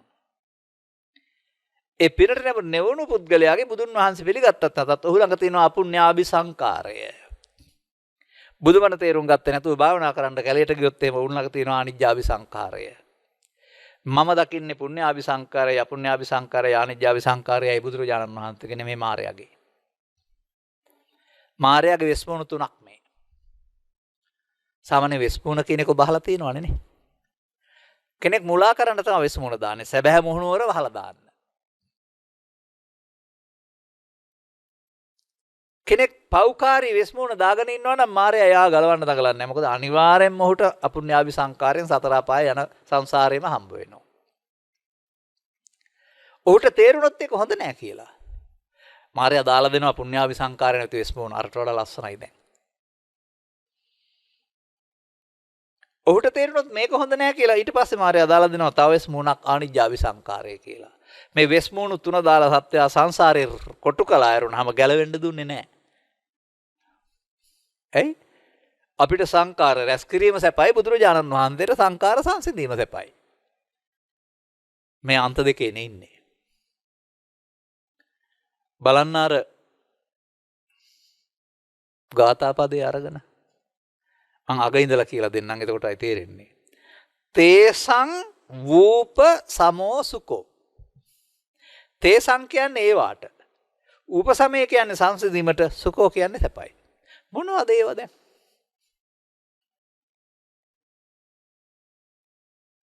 අනිච්ඡාවත සංකාරා. අන්න වචනේ ආවා. ඒකාන්තයෙන්ම මේ අපුඤ්ඤාභි පුඤ්ඤාභි ආනිජ්ජාභි සංඛාර තමයි නිත්‍ය සුඛාත්මකට අරන් සත්‍ය සසර ඇවිදින්නේ. ඒකාන්තයෙන් ඒවායේ තමයි බුදුන් වහන්සේ වදාලා අනිත්‍ය තියෙන්නේ. දැන් සංකාරයන්ගේ අනිත්‍ය ඇස් වලින් බලන්න බෑනේ. මොකද අපුඤ්ඤාභි සංකාරය අනිත්‍ය බලන්න වෙනවා, පුඤ්ඤාභි සංකාරය අනිත්‍ය බලන්න වෙනවා, ආනිජ්ජාභි සංකාරය අනිත්‍ය බලන්න වෙනවා සංකාර සංසිඳෙන්න නම්. සබ්බ සංකාර සමතෝ.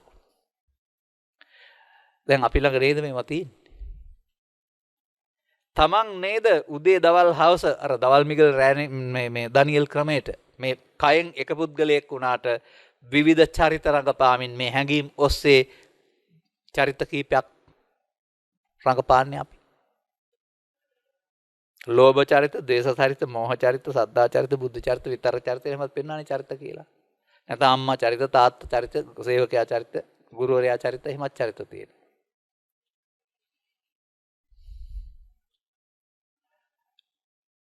දැන් ත්‍රිපිටකයෙන් හොයාගන්න පුළුවන් හොඳම දේ කුමක්ද?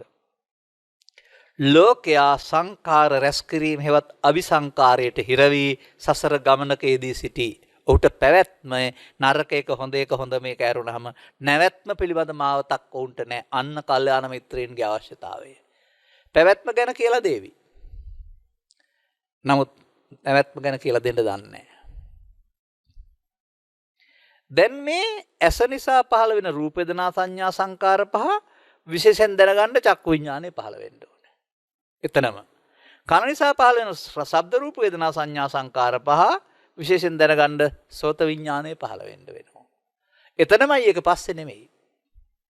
දැන් ඔබව විවරණය කරන බුදුරජාණන් වහන්සේ ඔබ ඇස නිසා කන නිසා නාසය නිසා දිව නිසා කය නිසා හිත නිසා පහළ වෙන රූප වේදනා සංඥා සංකාර විඥාන හයක එකතුවක්. ස්කන්ධ පහේ ගොඩවල් හයක එකතුවක්. මේ හය ඇහෙන් කනට කනෙන් නාසයට පිළිවෙලට මාරු වෙන්නේ නැහැ. තම තමන්ට රුචි අරුචි පරිදි මාරු වෙනවා.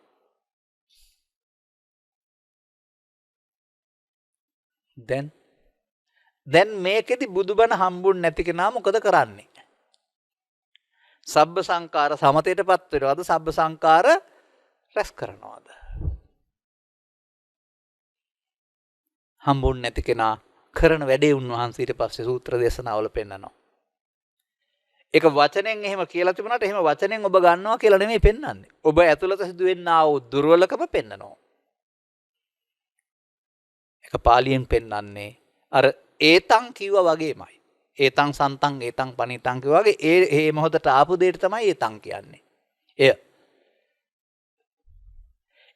ඒතං මම ඒතෝහං අස්මින් ඒසෝ මේ අත්තා. සිංහලට පරිවර්තනය කොට ඒ මගේ, ඒ මම මගේ, ඒ මගේ ආත්මය. දැන් ඒ මගේ, ඒ මම මගේ, ඒ මගේ ආත්මය තියෙන්න ඕන ජීවිතය තුළ එක් වතාවක් නෙවෙයි.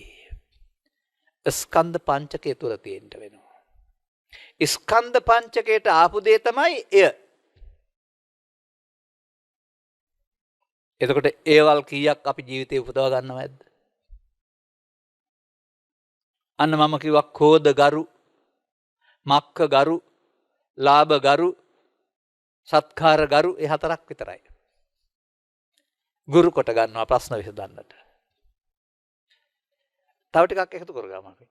ලෝභය, ද්වේෂය, මෝහය, ඊර්ෂ්‍යාව, ක්‍රෝධය, වෛරය, පව, පින, ධානය, ධනවත්කම, දුප්පත්කම, උගත්කම, බුද්ධිමත්කම, මෝඩකම, රූප ලක්ෂණ ඕනෑම දෙයක් සිතට ආපුවම ඒතං.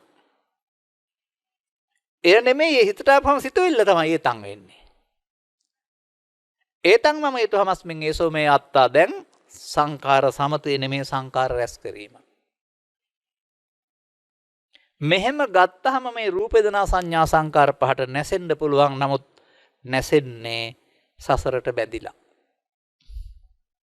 ඉදිරි ගමනක් සඳහා අபிසංකාර හේතුවක් ඉතුරු කරලා. ඒ අபிසංකාර හේතුව ඉතුරු වෙනවට තමයි ඔබ කියන්නේ පව් සිද්ධ වෙනවා, පින් සිද්ධ වෙනවා, ධානා කුසල් සිද්ධ වෙනවායි කියලා. ඔබ වැඩියෙන් සිද්ධ කරන්නේ මොකද්ද බලා ගන්න.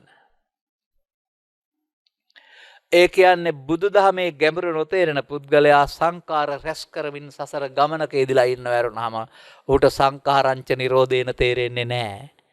සබ්බ සංකාරයේ සමතේටපත් වෙන්න ඕන මේ දුකිලි මිදෙන්න කියන එක පිළිබඳව තේරෙන්නේ නැහැ. තව ටිකක් එහාට යනකොට. එහෙනම් මේ අපි ළඟ සිදුවෙන වැරැද්ද ඔබේ මුහුණේ තිබෙනා වූ කැලල කඩුපාඩු ඔබට පෙනෙන්නේ නැතුවම කැඩපතක් පෙන්නපුවම ඔබට පිළිගන්න වෙනවා මොහොනේ අඩුපාඩුවක් තියෙනවා කියලා. ඔබේ දැසින් එක පෙනෙන්නේ නැහැ. මගේ මොහොනේ කිසි අඩුවක් නැහැ කියලා ඔබ කියාවේ. නමුත් කැඩපතකින් පෙන්නුවොත් තේරෙන තරම් හරියටම පේනවනේ. මේ බුදුරජාණන් වහන්සේගේ ධර්ම දේශනාව කැඩපතක්. ඔබ සසරට අහු වෙන ඔබ දුකටපත් වෙන මෝඩකම මේ කැඩපත තුලින් දැක ගන්න. දැකගෙන ඒ අයින් කරගන්නේ මේ වගකීම ඔබ අර ගන්න. බණ අහනවා කියන්නේ ඒකට. එනිසා බුදු සමයෙන් සබ්බ සංකාර රැස් කිරීම උගන්වන්නේ නැහැ. ඒක සංසාර ගමනේ මිනිස්සු කරගන්න මෝඩකම. බුදු සමයෙන් මේ සබ්බ සංකාර සමතේට සංසිඳවා ගන්න හැටි උගන්වන්නේ. ඒකයි අර තේසං ූප සමෝසුකෝ කියන පදේ පෙන්වන්නෙත් ඔය මරුණාම ඔක කියන්න තියෙන එකක් කියලා හිතන් ඉන්න එපා. ඒ වරද්දගෙනයි තියෙන්නේ. ජීවත් වෙලා ඉන්න කාලය තුළ මේ පුණ්‍යාභි අපුණ්‍යාභි ආනිජ්ජාභි නම් වූ සංකාර සංසිඳවා ගන්න පුළුවන් නම් උපසමය කියන්නේ සංසිඳීමට දැන් සංකාරංච නිරෝධේන යද්දන් සබ්බ සංකාර සමතෝ දෙක ගැලපෙනවනේ ලස්සනට. ඒ ජීවිතය තුළ ජීවිතේ වර්තමානයේ තුළ වර්තමානයේ ඇස හෝ කන හෝ නාසය හෝ දිව හෝ සිත කියන මේ ඉන්ද්‍රියන් තුළ ඔබ විසින් කළ යුතු දෙයක්. මේ ඇස හෝ කන හෝ නාසය හෝ ඉන්ද්‍රියන් තුළ ඔබ විසින් කරන වැඩක් තියෙනවා. ඒකට කියනවා සසරේ පමාව. මේ පමාව තමයි ඔබට මේ ගමන ලබා දෙන්නේ සහ දුක් ගෙනත් දෙන්නේ. පමාව තමයි ඔබ උපාදාන කරලා දෙන්නේ. කුමක් මේ උපාදාන කියන වචනේ තේරුම? ජීවිතේට එක සැරේ නම් සිදු වෙන්නේ එක වතාවක් උපාදාන මිදුනහම ඉවරයිනේ. නැහැ. ජීවිතේ පුරා දිනපතා ඇසෙන් කනෙන් නාසයෙන් දිවෙන් කයෙන් රූප උපාදාන, ශබ්ද උපාදාන, ගන්ධ උපාදාන, රස උපාදාන, පොට්ටබ්බ උපාදාන, ධම්ම උපාදාන කොතරම් සිදු වෙනවද? සසර වරදිනවා නේද? අපට බුද්ධෝත්පාදයක බුදුවරයෙකුගේ අවවාදානුශාසනා නැතුවම. ඒ උපාදාන කියන වචනෙන් පෙන්වන්නේ අපට පෙනෙන්නේ නැති වුණාට සිත නැසුණත්, කය නැසුණත් තවත් ඵලයක් හටගන්න අවශ්‍ය හේතුවක් චිත්තාභ්‍යන්තරයට රැස් වන බවයි. ඒකටයි අபிසංකාර කියන්නේ. ගෝයන්ගහ මරුණට ඊළඟ කන්නේදී වී බීජයෙන් පැලවෙන්නාසේ ඔබේ කය සිත නැසී ගියාට අර කර්ම බීජ නිසා ඔබට ඊළඟ පැවැත්මක් ලබා දෙන්නේ මේ අபிසංකාර තුන ඔස්සේ. එහෙනම් අපුණ්‍යාභිසංකාර රැස් කරලා මොකද කරන්න පුළුවන්? හතර අපායේ පැත්තේ යන්න පුළුවන්. පුණ්‍යාභිසංකාර රැස් කරලා මොකද කරන්න පුළුවන්? කාමසුගතිය ඇවිදින්න පුළුවන්. ආනිජ්ජාභිසංකාර රැස් කරලා මොකද කරන්න පුළුවන්? රූපය රූපී බඹතල යන්න පුළුවන්. අபிසංකාර රැස් කරන්නා තුන් භවයේ ඇවිදි අබුද්ධෝත්පාදෙත් බුද්ධෝත්පාදෙත් උට කරන්න පුළුවන් දේ පමණයි. එහෙනම් ඔහුට සබ්බ සංකාර සමතෝ වළංගු නැහැ. තේරෙන්නේ නැහැ. නමුත් ඒතං කරා ළඟා වෙන්න අවශ්‍ය නම් ඔබට සබ්බ සංකාර සමතේටපත් කරන්න පුළුවන් වෙන්න වෙනවා. ඔබට ඒකට මධ්‍යස්ථානයක් ලබා දෙනවා බුදුරජාණන් වහන්සේ. සාමාන්‍යයෙන් අපි ගමක් කිලෝමීටර් දෙකක් පළල නම් දෙක පළල තියෙනවා කියලා දෙකක් දුර මැද ගත්තාම එතන මේ පැත්තටත් කිලෝමීටරයි මේ පැත්තට කිලෝමීටරයි එහෙනම් ඒකට මධ්‍යස්ථානය කියලා කියනවා. මධ්‍යස්ථානය කියන්නේ මැද තැන කියන එකනේ. මේ ජීවිතයටත් බුදුරජාණන් වහන්සේ මධ්‍යස්ථානයක් ලබා දීලා තියෙනවා. අතීත පැත්ත එක පැත්තක් ගත කරපු. අනාගත පැත්ත අනිත් පැත්ත. මේ දෙකට මැද තියෙනවා පුංචි මොහොතක්. ඒකට කියනවා මධ්‍යස්ථානය නැත්නම් සෙන්ටර් කියලා. හැමෝටම තියෙනවා මධ්‍යස්ථානය. අන්නේ මධ්‍යස්ථානයේ භාවනා මධ්‍යස්ථානයක් බවට පත් කරගන්න පුළුවන් නම් තමයි සබ්බ සංකාර සමතේට යන්න පුළුවන් වෙන්නේ. ඔබ ඉතින් මධ්‍යස්ථාන කෙනෙක් කොහේ හරි හදන කොට නැගිල්ලකටනේ. ඔබට තේරෙනවා නම් ඔබ ළඟ ජීවත් වෙනකොට පහළ වෙන්නේ පුද්ගලයෙක් වශයෙන් කටයුතු කළාට ආරි සත්‍යයට අනුවගත් කල මේ රූප වේදනා සංඥා සංකාර පහක ඉපදීමක් මැරීමක් කියලා මොහොතක් පාසා ඔබ ජීවත් වෙන්නේ පංචස්කන්ධයේ නැමැති මධ්‍යස්ථානයේ. පංචස්කන්ධය නැමැති මධ්‍යස්ථානයේ වරද්දාගත්තම පංච උපාදානස්කන්ධය වෙනවා. අන්න වරදින තැන. එහෙනම් ගමනට අඩියක් තබන්නා තනි අඩිය ඔස්සේ ලංකාව වටා යන්නාසේ මේ ඉදිරියට තැබීම තුළ තමයි කෙනෙකුට සසර ගමන පවපින ධානයේ ඔස්සේ භවගාමීත්වය හම්බ වෙන්නේ. මේ ලෝකේ ඉන්න ඔක්කොම තේරුම් ගන්න ඕන අපුණ්‍යාභිසංකාරයත් භවගාමී, පුණ්‍යාභිසංකාරයත් භවගාමී, ආනිජ්ජාභිසංකාරයත් භවගාමී, බුදුරජාණන් වහන්සේ භව නිරෝධගාමී. එනම් වෙන දෙයක් තියෙන්න වෙනවා ඒ සඳහා. උන්වහන්සේලි කරපු ධර්මේ නම් වූ දෙයක් තියෙන්න වෙනවා. ඒක පාවිච්චි කරන්න ඕන අපි. අර බුදු සමයෙන් පෙන්න උත්තරීතර සැනසීම නැත්නම් ඔබ හොයන සැනසීම ඔබේ ජීවිතේට ලැබෙන්න ඕන නම් ඒක පාවිච්චි කරන හැටි ඉගෙන ගන්න වෙනවා. එතකොට අபிසංකරෝති වෙනුවට විසංකාරගතං චිත්තං වෙන්න වෙනවා. නැත්නම් සංකාරංච නිරෝධේන වෙන්න වෙනවා. හරි ලස්සනයි මට නම් මේ වචන. අපි අபிසංකරෝති ධර්මයේ වශයෙන් තෝරන තියෙනවා. නමුත් බුදුරජාණන් වහන්සේ වදාරනවා විසංකාරගතං චිත්තං තණ්හානං කය මජ්ජගා කියලා. මේ සිත සංඛාරගත වීමෙන් මිදුණා කියන එක තමයි විසංඛාරගතං කියන්නේ. අපට කරන්න තියෙන වැඩක් කි. ඒකයි මම කියන්නේ බුදුබණ අහන්න යන පුද්ගලයෙකුට අහලා යනකොට වැඩක් බාර දීලා අරනවා බුදුරජාණන් වහන්සේ. ඒ වැඩේ කරන්න උට පුළුවන් වෙන්න වෙනවා. අවාසනාවකට අපේ 7 දවස් 3 මාසේ පින්කම් පොළ බණවලදී බණ ටික අහලා කාලා සාදු කියලා යනවා බණ අහපු දේශකින් වහන්සේට හොඳයි කියලා චරිසහතිකයක් දෙනවා. ඇරුණාම ගෙදර නම් ගෙනියන්නේ නැහැ කරන්න වැඩක්. බොහෝ කල මේ වැරද්ද කිරීමේ ප්‍රතිඵලයක් වශයෙන් බුදු සමයෙන් එබඳු දෙයක් කිරීමේ වගකීම Tamanට පාරටවයි කියන අවබෝධය ලබා ගන්න සමාජය අසමත්. විශේෂයෙන් හැදෙන වැඩ සමාජය. okay? එබඳු පෙරහුරුවක් එබඳු අභ්‍යාසයක් ඔවුන් ඇසුරු කළ ගුරුවරු ගාවා පූජ්‍යපක්ෂයේ ගාවා මව්පියන් ගාවා තිබුණේම නැති කල. ඔවුන් ළඟ තිබුණේම මල් පූජා කරන වන්දනා ගමන් යන බුදු පිළිම හදන බුද්ධ ආගමක්. ඒක තමයි බුද්ධ ආගම කියලා හිතන් ගන්නවා. මේ සංඛාරංච නිරෝධ නම් වැඩක් තියෙන බව තේරුම් ගන්නේ නැහැ.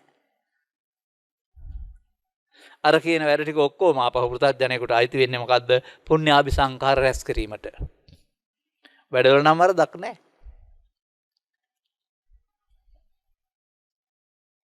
දැන් එහෙනම් මේ වර්තමාන ස්කන්ධ පංචකය උපාදාන වී අවසන් වීම එකක්, උපාදාන නොවි අවසන් වීම තව එකක්. උපාදාන වී අවසන් වීම බුදුරජාණන් වහන්සේ හිටියත් නැතත් බෞද්ධ වුණත් නැතත් ඕන කෙනෙක් ගාව සිද්ධ වෙනවා. උපාදානයේ බයං දිස්සා ජාති මරණ සම්භවේ. දැනගත්තත් නැතත් සිද්ධ වෙනක දැනගන්න ඕනෙත් නැහැ. නමුත් උපාදානයේ නොවීම සඳහා එහෙම බෑ විශාල උත්සාහයක් වීරියක් දරන්න වෙනවා. විරියේන දුක්ඛං අච්ඡේති දෙන්නේ තෙන්න තමයි. එහෙනම් අපට බුදු පියාණන් වහන්සේ මේ ඒතං කරා යාම සඳහා අනුපාදා විමුක්ඛන්ති උගන්වනවා. උපාදාන නොවි මේක අවසන් කරන්නේ කොහොමද කියලා. අන්න සබ්බ සංකාර සමතේට ප්‍රමාර්ගය සංසදීමට. ගැඹුරින් තේරුම් ගන්න මේ කරුණ. පිළිගත්තත් නැතත් බෞද්ධ වුණත් නැතත් ඕනෑම මේ ලෝකේ ඉන්න කෙනෙකුට ඇසෙන් කනෙන් නාසයෙන් දිවෙන් කයින් අරමුණු පහළ වී නැසෙනවා.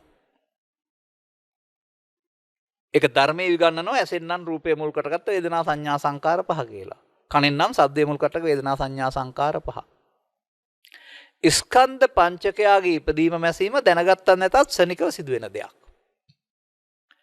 ඒ ඉපදීම නැසීම තුලම තමයි ඒ නැසෙන කාලය අතරත තමයි උපාදානය නම් වූ මේ වැරද්ද සිද්ධ වෙන්නේ. මම මෙහෙම කිව්වොත් ඔබ නම් ඔබේ සම්මත දැක්මට අනුව සතුන් මරණ එක හොරකම් කරන එක මත්පැන් පානය කරන එක පාපය කියලා කියනවා. ඒ සම්මුති ධර්මීන්ට අධර්මයන්ට අනුව අපි ඒවා කරන්නේ නැහැ කියලාත් කියනවා කර සමාජයේ. මම කිව්වොත් එහෙම මේ සමාජයට බුදුන් වහන්සේගේ ආර්ය සත්‍යයට අනුව සත්වයා සසරට බැඳ තබන පාපය කියන්නේ උපාදානයට කියලා. උපාදානයටයි පාපය කියන්නේ උපාදානෙන් මිදීමට පින කියන්නේ නෑ කුසලය කියනවා. අන්න වැඩි. අන්න කරන්න ඕන වැඩි. අකුසලයෙන් වෙන්නේ මේ කුසලයේ කියලා නෙවෙයි දස කුසල වල උගන්වන්නේ. මොකක් හරි කුසලයේ කියලා කරන්න දෙයක් උගන්වනවාද? අර ලෝභ දේශ මොහයන්ගෙන් වෙන්වීමනේ කුසලයේ කියලා කියන්නේ. විරති. ලෝකේ නැත්නම් රටේ අපේ රටේ කවුරුත් කියලා නැතුව ඇති උපාදානයේ පාපයයි කියලා. පව් කියලා වෙන જાතියක් කියලා ඇති. නමුත් ත්‍රිපිටකයේ කියවන යනකොට මට තේරෙනවා මේ තමයි පාපය. මේ පාපේ තමයි සත්‍යයට උපාදාන නැවතේ පාපේ තමයි ජාති ජරා ව්‍යාධි ශෝක මරණ ලබා දෙමින් කාම රූප අරූප භවත්‍රේ ඇවිද්දවන්නේ.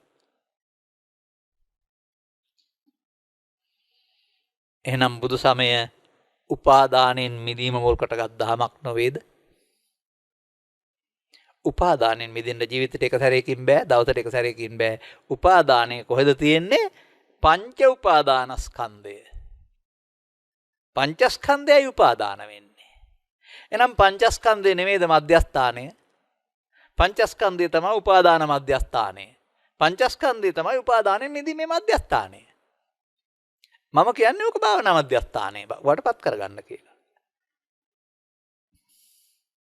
දැන් මම කියන්න ආපු කාරණේ තමයි බෞද්ධ වුණත් අබෞද්ධ වුණත් මේ ස්කන්ධ පංචකය හටගෙන අසුරු ගසන සැනකින් නැසෙන බව බුදුන් වහන්සේ වදාරනවා ලහු පරිවත්තං.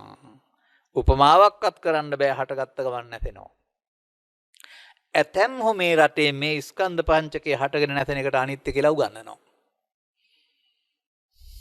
එහෙනම් ඉතින් බුදුහාමුදුරුවෝ 아무තුන් පහළ වෙන්න ඕන නැහැ. ලෝකේ ඉන්න ඕනෑම පුද්ගලයෙක් ගාව අතීතයේ හිටිය දැන් ඉන්න අනාගතයත් වෙන මේ ස්කන්ධ පහටගෙන නැසෙනවමයි. ඒක අනිත්‍ය නම් ආයේ බුදුහාමුදුරුවෝ උගන්වන්න ඕන නැහැ. නමුත් මේ නැසෙන කාලය තුළ උපාදාන වෙලා නැසෙන්නේ ඇයි? ඒ අනිත්‍ය දේ නිට්ටය කොට ගැනීමේ වැරද්ද නිසා. මගේ නොවන මම නොවන මගේ ආත්ම නොදේවල් ඒ මොහොතේ මගේ මම මගේ ආත්ම කොට ගැනීම නිසා තමයි මේ උපාදානය වෙන්නේ. එහෙනම් අනිච්චන් දුක්ඛං අනාත්තා පාඩමක් ඉස්කෝලේ ළමයින්ට සහ වැඩිහිටියන්ට තිබුණට පෘථග්ජන හැමෝගෙම ජීවන දර්ශනය නිච්ඡං සුඛං අත්තා. සසර ගමන යනවා නම් යන්නේ අනිච්චන් දුක්ඛං අනාත්තා හින්දා නෙමේ නිත්‍ය සුඛාත්ම නිසා. ඒ නිත්‍ය සුඛාත්ම කියන්නේ ස්ථිරයි සපයි ආත්මයි කියන එක නෙමේ ඒතං මම යතු හමස්මින් ඒසෝ මේ අත්තා කියන මේ මගේ මම මගේ ආත්ම නිසා. ස්කන්ධ පංචකය තුල නම් උපාදාන වෙන්නේ. ස්කන්ධ පංචකය අපට අවසන් කරන්න බැයිද වීරියෙන් උපාදාන නොවි? ඔන්න ඔකටයි භාවනාව කියන්නේ. ඕන කෙනෙකුට ස්ත්‍රියකට පුරුෂයෙකුට ගිහියෙකුට පැවිද්දෙකුට සබ්බ සංකාර සමතය සඳහා මේ ස්කන්ධ පංචකය යලි ඵලයක් හටගන්න හේතුවක් උපාදාන නොවි අවසන් කරන්න දරන උත්සාහයේ වීරිය භාවනාවයි. ඒකටයි අනිත්‍ය කියන්නේ. හේතු ඉතුරු නොවි අවසන් වෙනවා නම් ඒකට තමයි නිවනින් දකින අනිත්‍යවත් ධර්මය කියන්නේ. ඒක පංචස්කන්ධය අල්ලා ගැනීමෙන් උපාදාන වී අවසන් වේ භවගාමී. සංකාර රැස් කරනවා. පංචස්කන්ධයේ මමත්වයෙන් නොගෙන අවසන් කරන්න වීරිය කරොත් එහෙම ඒ වැස නැසනවා හේතු ඉතුරු නොවි. එතකොට සංකාර සමතය ආරම්භ වෙනවා. මේ තමයි ත්‍රිපිටකය තුල තියෙන සූත්‍ර දේශනාවල ධර්මයේ තේරුම් ගත්ත පින්වතෙකුට පින්වතියකට ගිහියෙකුට පැවිද්දෙකුට Tamanගේ ජීවිතයේ දුකින් ගලවා ගැනීම සඳහා කරන්න තියෙන වැඩේ. සංකිට්ඨේන පංච උපාදානස්කන්ධා දුක්ඛානේ. මේ උපාදානය තමයි දුක් ගෙනත් දෙන්නේ. මෙහි ගැටෙන කාරණේ නෙමෙයි පුංචි ප්‍රත්‍යක් විතරයි. උපාදාන හේතු තියෙනවා නම් ඒකෙන් මතුවෙනකොට ආරි සත්‍ය දුක්ඛය. අපි ගොඩක් කතා කළානේ. සබ්බ සංඛාර සමතෝ. දැන් සම්බන්ධ කරමු මේක අපි. කොහාට සම්බන්ධ කරන්නේ? සබ්බේ සංඛාරා අනිච්චාති අදා පඤ්ඤාය පස්සති අතනින් බින්දති දුක්ඛේ සමග්ගෝ සුද්ධිය. මේ ටික තේරුම් අරකට මේ මොනම සංඛාරයක්වත් මමත්වෙන් ගන්න බෑ කියලා තේරුණා නම් ප්‍රඥාවෙන් එහෙනම් සංඛාරයට මුලා වෙන්නේ නැහැ. එහෙනම් ඒතං සඳහා ලබා වෙන මග සංඛාරයන්ගේ අනිත්‍ය බලන එක. මේ ගාථාවේ එහෙම තියෙනවා. මගේ ධර්ම දේශනා 15ක 20ක ඇති ඔබට අහන්න ලැබිලා. චූලසක්ක සත්‍යක සූත්‍රයේ සත්‍යක බවන අහපු ප්‍රශ්නේ. මේ අපි කරන විගඩම් ගැන අහන්නේ නැහැ. ඔබ වහන්සේ ශ්‍රාවකයෝ හික්මන්නේ කොහොමද? මේ ඒතං සන්තං කරා ළඟාවීම සඳහා උන්වහන්සේ දෙන උත්තරය තමයි මම ශ්‍රාවකින් හික්මන්නේ පංච උපාදානස්කන්ධය අනිත් දුක්ඛානාත්ම වශයෙන් බලන්න කියලා. ගැලපෙන්නේ නැද්ද? කොහෙන් ගත්තත් මේක ලස්සනට ගලපන්න පුළුවන්. ඒ වුණාට අනිත් දුක්ඛානාත්ම වශයෙන් බලන්න බැරි ඇයි? පාඩම් කරගත්ත අනිත්‍ය වැරදි. අනිත්‍ය ස්ථිර නැහැ. දුක්ඛ දුකයි. ආත්ම ආත්මයක් නැහැ. අනාත්ම.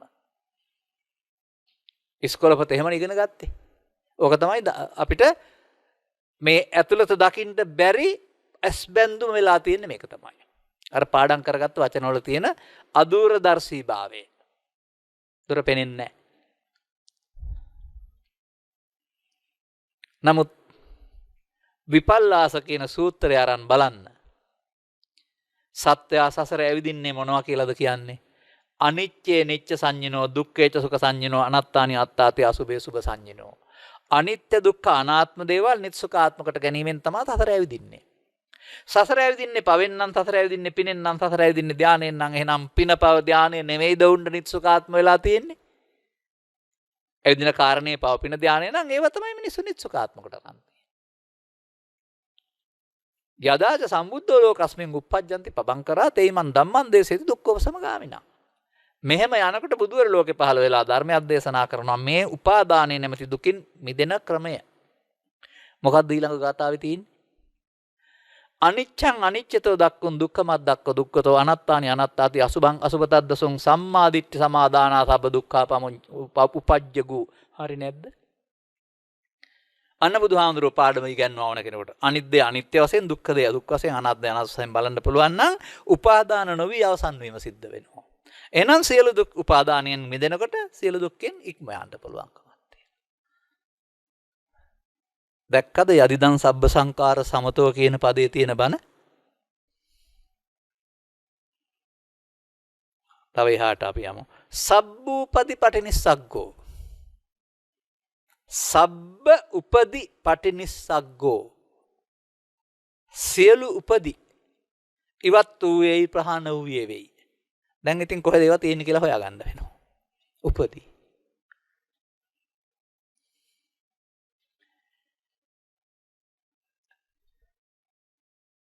උපදි බාහිර ලෝකේ කොහෙවත් හොයාගන්න නැහැ. උණ ගස්වල හරි පොල් ගස්වල හරි පොල් ගෙඩි වල හරි ඇඳුම් වල හරි කොහෙවත් උපදි කියන જાතිය නැහැ. එහෙනම් මොනවද උපදි කියන්නේ කියලා හොයාගන්න වෙනවා. එවිට අපි ඔබට ඉදිරිපත් කරනවා වසර 2ක් 3ක් තිස්සේ පුංචි සූත්‍රයක් කුද්දක නිකායේ තියෙන පද 3ක් තියෙන බිදුර කියලා. නමම විදුර සූත්‍රය. ඒකේ තමයි උපදි සම්බන්ධයෙන් හොඳම තැන තියෙන්නේ. නිසා අපි ඒක හොයාගන්න ඕන. පළවෙනිම පෙන්වනවා ඔබේ ස්කන්ධ පංචකය හෝ කාය සම්බන්ධ දෙකෙන් එකක් වෙන්න පුළුවන් ඒක. බිදුරායම් බික්කවේ කායෝ. කයත් දිරායමින් පොළොවට පස් වෙනවා ස්කන්ධ පංචකයත් හටගෙන නැසෙනවා. ඒ නැසෙන එකට කියන්නේ බිදුරං කියලා. එතකොට කයේ බිඳී යාම හෝ ස්කන්ධ පංචකයේ බිඳී යාම බුදු සමය අනිත්‍ය නෙවෙයි බිදුරං. බිදුර භාවය සිංහල වචනයක් පාවිච්චි කරමු අපි. ඇසෙන් කනට කනෙන් නාසයට නාසෙන් දිවට දිවෙන් සිතට මාරු වෙනවා මේක සිත උපදින නැසෙන එක. ඒ නිසා ඒකට කියනවා චක්කු විඥානේ, සෝත විඥානේ, ගාන විඥානේ, જીවහා විඥානේ, කාය විඥානේ. හයක් තියෙනවා. විඥානම් බික්කවේ පබංගුරං. මේ සිත අසුරු ගසන සැනකින් හට ගන්නවා නැසෙනවා නැවත නැවතත් නැසෙනවා. ඒකට කියනවා පබංගුරං. දැන් සිතේ හට ගන්න නැසෙන එකත් අනිත්‍ය නෙමෙයි පබංගුරන්නේ. අනිත්‍ය වැරදිලා නැද්ද? එතකොට මම ඒකයි කිව්වේ මේක වලා පටලයක්. ඇස් අන්ධ කළ ප්‍රඥායස අන්ධ කළා වලා පටලයක් මේ අනිත්‍ය පිළිබඳ වැරදි අවබෝධය. පේන්නේම නැද්ද? මේ පද දෙක දේශනා කරන බුදුරජාණන් වහන්සේ තුන්වෙනි පදයක් දේශනා කරනවානේ. ඒකනේ රහස තියෙන්නේ. සබ්බේ උපදි අනිච්චා දුක්ඛා විපරිණාම ධම්මා. සියලුම උපදි සම්බන්ධයෙන් තමයි බුදුරජාණන් වහන්සේගේ ධර්මයේදී අනිත් දුක්ඛ අනාත්ම තියෙන්නේ දේශනා කරලා තිබෙන්නේ. උපදි සම්බන්ධයෙන් නුවණින් බැලිය යුතු අනිත් දුක්ඛ අනාත්මය කෙස්වල බලන්න, ලොම්වල බලන්න, දත්වල බලන්න, වතු පිටිය බලන්න, හරක බානවල බලන්න, ඉඩකඩම් වල බලන්න, ඇස් දෙකෙන් බලන්න ඉගැන්වුවේ කවුද? අනාතයි. බෞද්ධ සමාජයේම අනාතයි. ඇයි? නුවණින් දකින අනිත්‍යක් වෙනකොට ඇස් දෙකෙන් දකින අනිත්‍යක් තමයි පාඩම් කරන් ඉන්නේ. මම සමාජයට කියනවා මෙහෙම.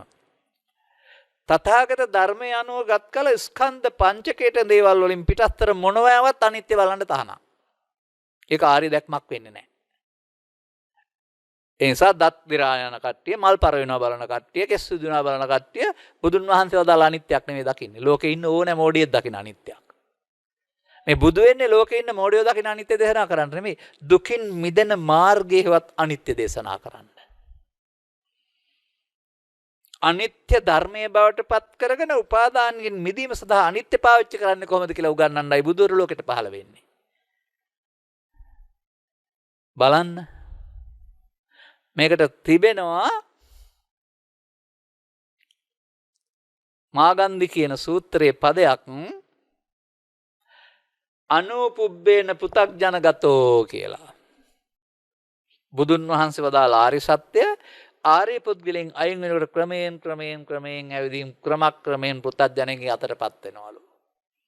පෘථග්ජනයින්ගේ අතටපත් වෙනකම බුදුරජාණන් වහන්සේ වදාළ අනිත්‍ය අර්ථය ඒකේ නෑ. ඔය පෘථග්ජනයින් විසින් ඇති කළා වූ අර්ථය තමයි අපි මේ සියවස් ගණනාවක් තිස්සේ පාවිච්චි කරන්නේ. දැන් අපට ආයෙත් අනුපුබ්බේන ආර්යගතව කරන්න වෙනවා. ක්‍රමක්‍රමයෙන් අපෙන් පටන් අරන් ඔබෙන් පටන් අරන් ඊළඟ પરම්පරාවල් ක්‍රමක්‍රමයෙන් ආපහු මේ මිනිසාට සැපගෙනක් දෙන්නා වූ මිනිසු දුකටපත් කරන්නව අනිත්‍යක් නෙමෙයි ඒක. මිනිසාට සැපගෙනක් දෙන්නා වූ අනිත්‍ය භාවිතා කරන්නේ කොහොමද කියලා ඔවුන්ට වැඩිපුර ලබා දෙන්න වෙනවා. එහෙනම් උපදි කොහෙද තියෙන්නේ කියලා බලමු. සබ්බේ උපදි. උපදි කියන්නේ කෙලෙස් වලට. උපදි කියන්නේ උපාදාන වලට. මතක තියාගන්න. එහෙනම් උපදි කොච්චර තියෙනවද? කාම උපාදාන, ditthi උපාදාන, සීලබ්බතුන ආත්ම උපාදාන. එහෙම ගන්න පුළුවන් උපදි කියලා. එහෙම නැත්නම් තව ගන්න පුළුවන්. ලෝභය, දේශය, මෝහය, ඊර්ෂ්‍යාව, ක්‍රෝධය, වෛරය, පාපින ධානය අල්ලාගත්තොත් මොනවා හරි දෙයක්. අල්ලාගත්තොත්. අල්ලා ගැනීමේදී එක මම බවට පත් වෙනවා, හැවත් ආත්මාර්ථකාමී වෙනවා. ආත්මාර්ථකාමී වුණ ගමන්ගේ හැඟීමට නැසෙන්න බෑ, හේතු ඉතුරු කරලා නැසෙනවා. අන්න උපදි සිදු වෙන හැටි.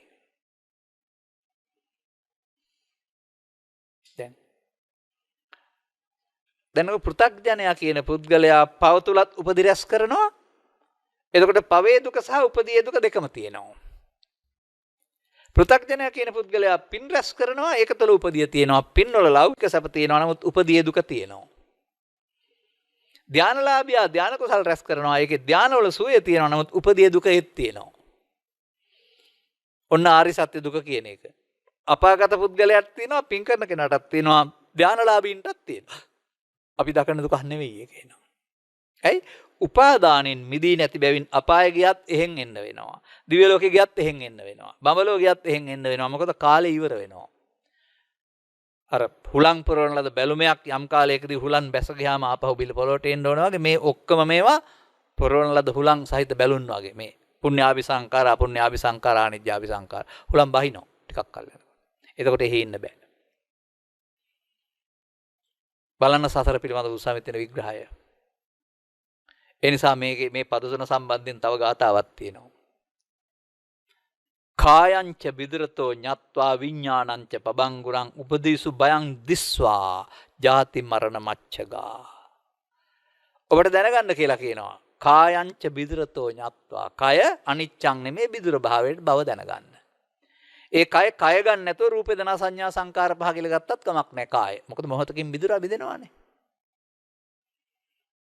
ඒකට වෙන විඥානේ චක්කු සෝත ගාන જીවහා එහෙ පරලෝ යන්න තියා මෙතනින් ඇහෙන් කනටවත් යන්නේ නැහැ. ඔය විඥානයක් මව කුසල බැසගනි කියලා කතා කර කට්ටිය මෙහෙන් විඥානය යනකල් ඉන්නේ මව කුසල බැසගන්න. ඒ විඥාන කියන පදේ තේරුම දන්නේ නැති අය. අපි එතන විඥාන කියන පදේ පාවිච්චි කරන්නේ ජීවිතෙන් එහාට යන ආත්මයක් කියන අර්ථය ගන්න. ත්‍රිපිටකයේ විඥාන කියන පදේ පාවිච්චි කරන්නේ ඇහැ නිසා චක්කු විඥානය හටගෙන හඳුන්වා දී නැසෙනවා. කන නිසා සෝත විඥානය හටගෙන හඳුන්වා දී නැසෙනවා. චක්කු විඥාණයෙන් සෝත විඥානයටවත් විඥානය යන්නේ නැහැ. ඒක හට ගැනීම සහ නැසීම මුල් කරගත් එකක්. එහෙනම් කොහොමද යන්නේ? ඇසෙන් කරන කනෙන් නාසයටවත් යන්නේ නැතිකොට ජීවිතෙන් එහාට කොහොමද යන්නේ? කවුද මේ බන්ධනය ඇති කරන්නේ යන්නේ නැත්නම්? ඒකට තමයි උපාදාන කියන්නේ.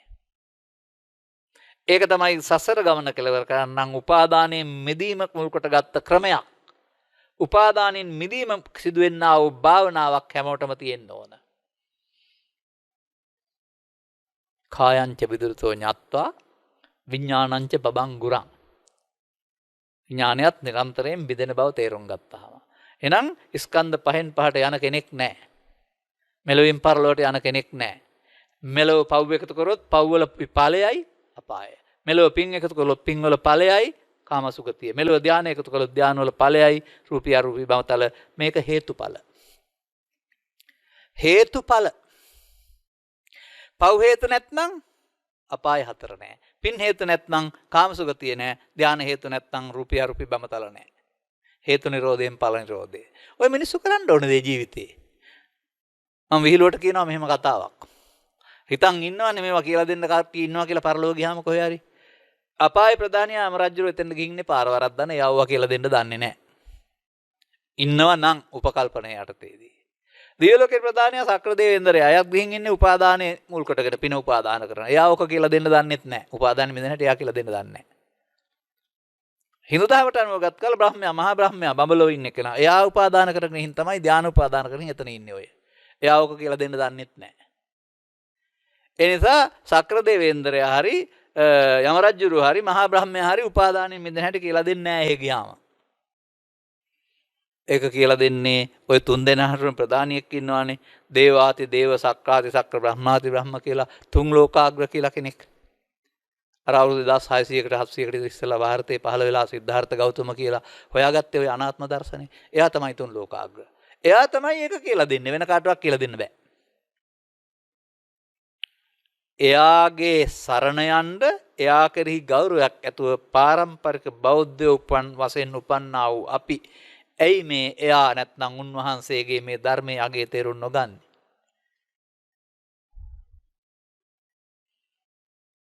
මම පොඩි උදාහරණයක් කියනවා.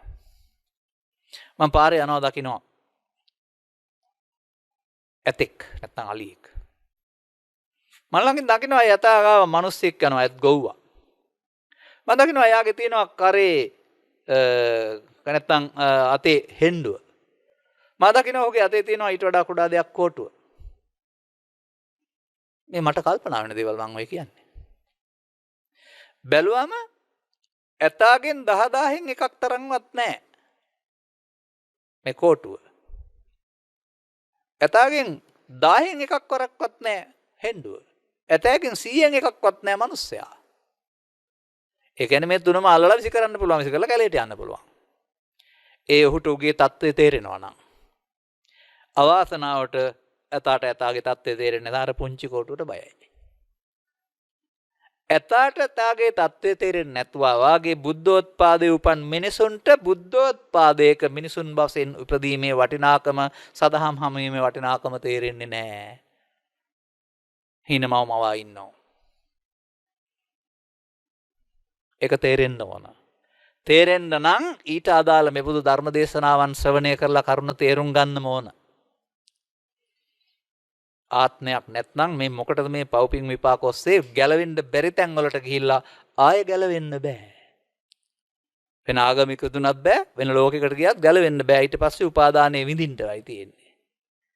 ගැලවීම මධ්‍යස්ථානයේ මෙහෙ තියෙන්නේ. මේ ගැලවුම් මධ්‍යස්ථානයේ භාවිතාවට ගන්නේ නැත්නම් ඒ පිළිබඳව අක්කන සූත්‍රයේ ඇනුම් පදයකුත් කියලා කියනවා බුදුරජාණන් වහන්සේ. ඒ අයට කොහොමද ඇනුම් පදේ තියෙන්නේ? යේ කනං නාදි ගච්ඡanti අතිනාමෙන්ති තේ කනං. තථාගතයන් වහන්සේ මනාකොට දේශනා වූ සද්ධර්මයේ තිබියදී මනුස්ස ලාභං ලද්දාන සද්ධම්මේ සුප්පවේදිතේ. මනුස්ස ලාභේ ලබලක් තියෙනවා, සුප්පවේදිත සදහම් හම් වෙලා තියෙනවා. ඒ දෙකෙන් කරන්න පුළුවන් වැඩේ ගැන සැලකිලිමත් වෙන්නේ නැති එකට කියනවා අදිගච්ඡanti කියලා. එහෙනම් හුස්සනේක් මාගේ කෙනෙක් බවට පත් වෙනවා අතිනාමන්තිසේ කණං. ආයේ කවදා මේ හේතු එකතු වෙයිද කියන්න බෑ. එනිසා බුදුවරු එලි කරන සදහම්මේ වටිනාකම Tamanට තේරෙන්න ඕන. නමුත් මේ සදහම්මේ වටිනාකම තේරුම් ගන්න බැරි විදිහට කවියට විරුදුවට සහ වෙනත් වලට ප්‍රබන්ධ කිරීම තුළ සංගීත සම්දර්ශනයකින් දෙන ආස්වාදයේ බණ වලට හුරු කරන් තියෙනවා. කවි මඩුවක තියෙන ආස්වාදයට හුරු කරන් තියෙනවා බණත්. අන්න එහෙමයි අර අනුපුබ්බේන පුත්තජනගතෝ කියන බවට පත් උනේ. මේ සත්‍යක් තේරුම් කරගෙන අනුගමන ප්‍රතිපදාවක් දේශනා කරන දහම ආපහු වින්දනීය සුඛයේ පැත්තට හරවලා කලක් තිස්සේ. මම නම් සාමාන්‍යයෙන් මෙහෙමයි කියන්නේ. අපේ බහුතර බෞද්ධයින්ට පිනෙන් එහාට යන බණක් නැහැ, දහමක් නැහැ මේ බුද්ධ ආගම තුළ. ඒ අර සංඛාර ගැන දන්නේ නැති නිසා. සංඛාර නිරෝධය කියලා මාර්ගයක් තියෙනවා, ඒක ගැන දන්නේ නැති නිසා. ඉඳ සංඛාර රැස් කිරීමම සැපයි කියලා හිතන් ඉන්නවා. දැන් හොයා ගන්න ඕන අපි. උපදීසු බයං දිස්වා. උපම් බය ගැනක් දෙනවා කියන්නේ උපදිනේ.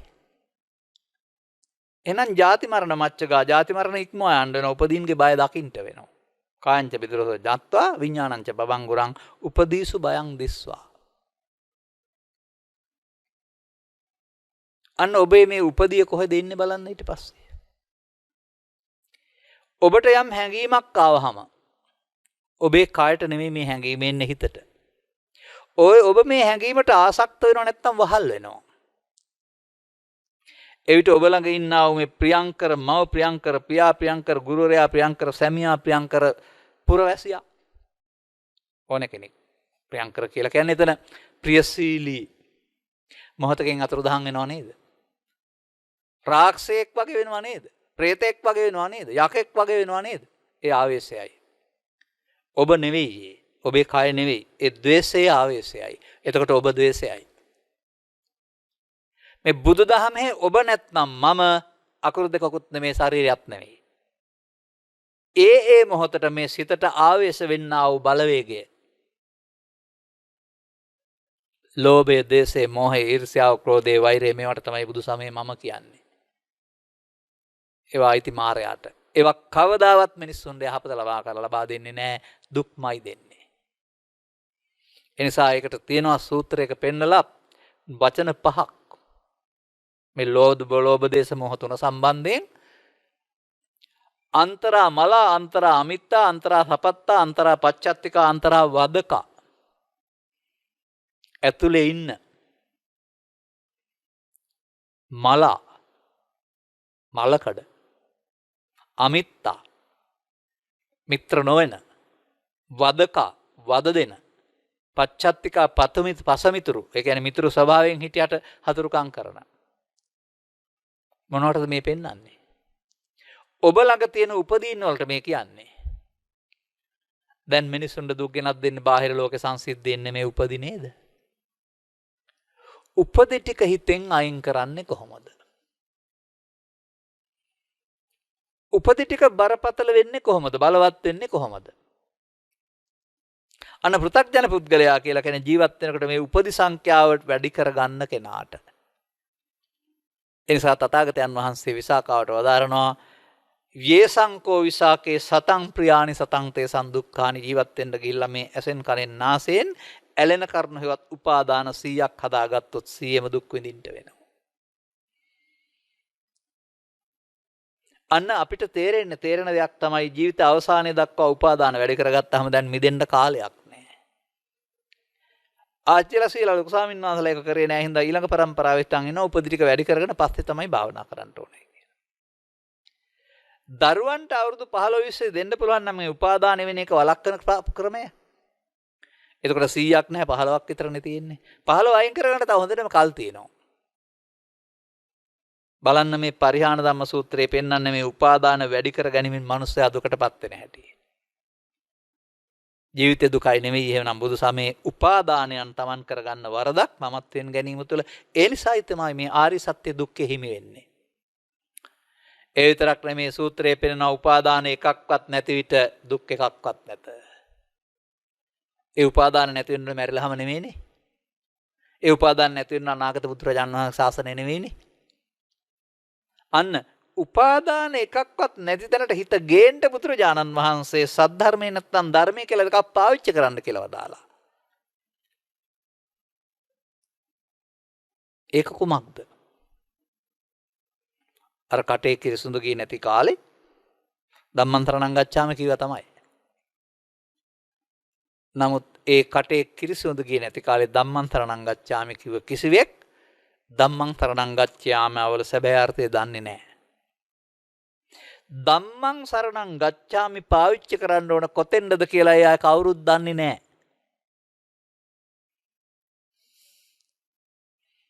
ධම්මං සරණං ගච්ඡාමි පාවිච්චි කරන්න ඕන වාහන එලවන්න නෙවෙයි. ගස් කපන්න නෙවෙයි. දුකින් මිදෙන්න. උපදීන්ගෙන් මිදෙන්න. උපාදානයන්ගෙන් මිදෙන්න. එතකොට එහෙනම් ධම්මං සරණං ගච්ඡාමි වළංගු සීමාව වර්තමාන ස්කන්ධ පංචකයයි. වර්තමාන ස්කන්ධ පංචකය තුළ ධර්මයේ සරණ කර ගැනීමෙන් උපදින්ගෙන් මිදෙන්න පුළුවන්.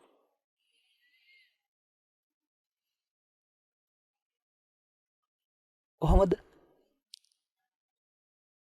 සබ්බේ උපදී අනිච්චා දුක්ඛා විපරිණාම ධම්මා. ඒ කියන්නේ අර අපි කතා කළා වූ ස්කන්ධ පංචකයේ ලෝභය, දේශය, මෝහය, ඊර්ෂ්‍යාව, ක්‍රෝධය මොනවාවත් උපදී. ඒවා තමයි ඔබේ මායයෝ නැත්තම් කොට දුක් ගෙනත් දෙන්නේ. දැන් මොවුන් පිටමං කරන්න ඕන. ගෙදර කුලියට අරගෙන ඉන්නවා කියලා හිතා ගන්න කවුරු හරි කෙනෙක් හිතවත් මුවාවෙන් තමයි ඉන්නේ. නමුත් ආපහු තේරුම ගෙදර තියෙන වැරදි අඩුපාඩු ටික පිටට දීලා අපිව අමාරුවේ දානවා. එහෙනම් එයා කරදරකාරයෙක්නේ. එහෙනම් ගෙදරින් පිටමං කරන්න ඕන. මේ ස්කන්ධ පංචකේ නෙමෙයි ගෙදරින් මේවා පිටමං කරන්නේ කොහොමද? යලිත් හට නොගන්නට හේතු ඉතුරු නොකර අවසන් කිරීමෙන්. අන්නේ යලිත් හේතු ඉතුරු හට ගන්නට හේතු ඉතුරු නොව අවසන් කිරීම කියන්නේ බුදුන් වහන්සේ වදාළ අනිත්‍ය. අනිත්‍ය බලන්න ඕනේ. ඒ උපදීසු අනිච්චා දුක්ඛා විපරිණාම ධම්මන්නේ.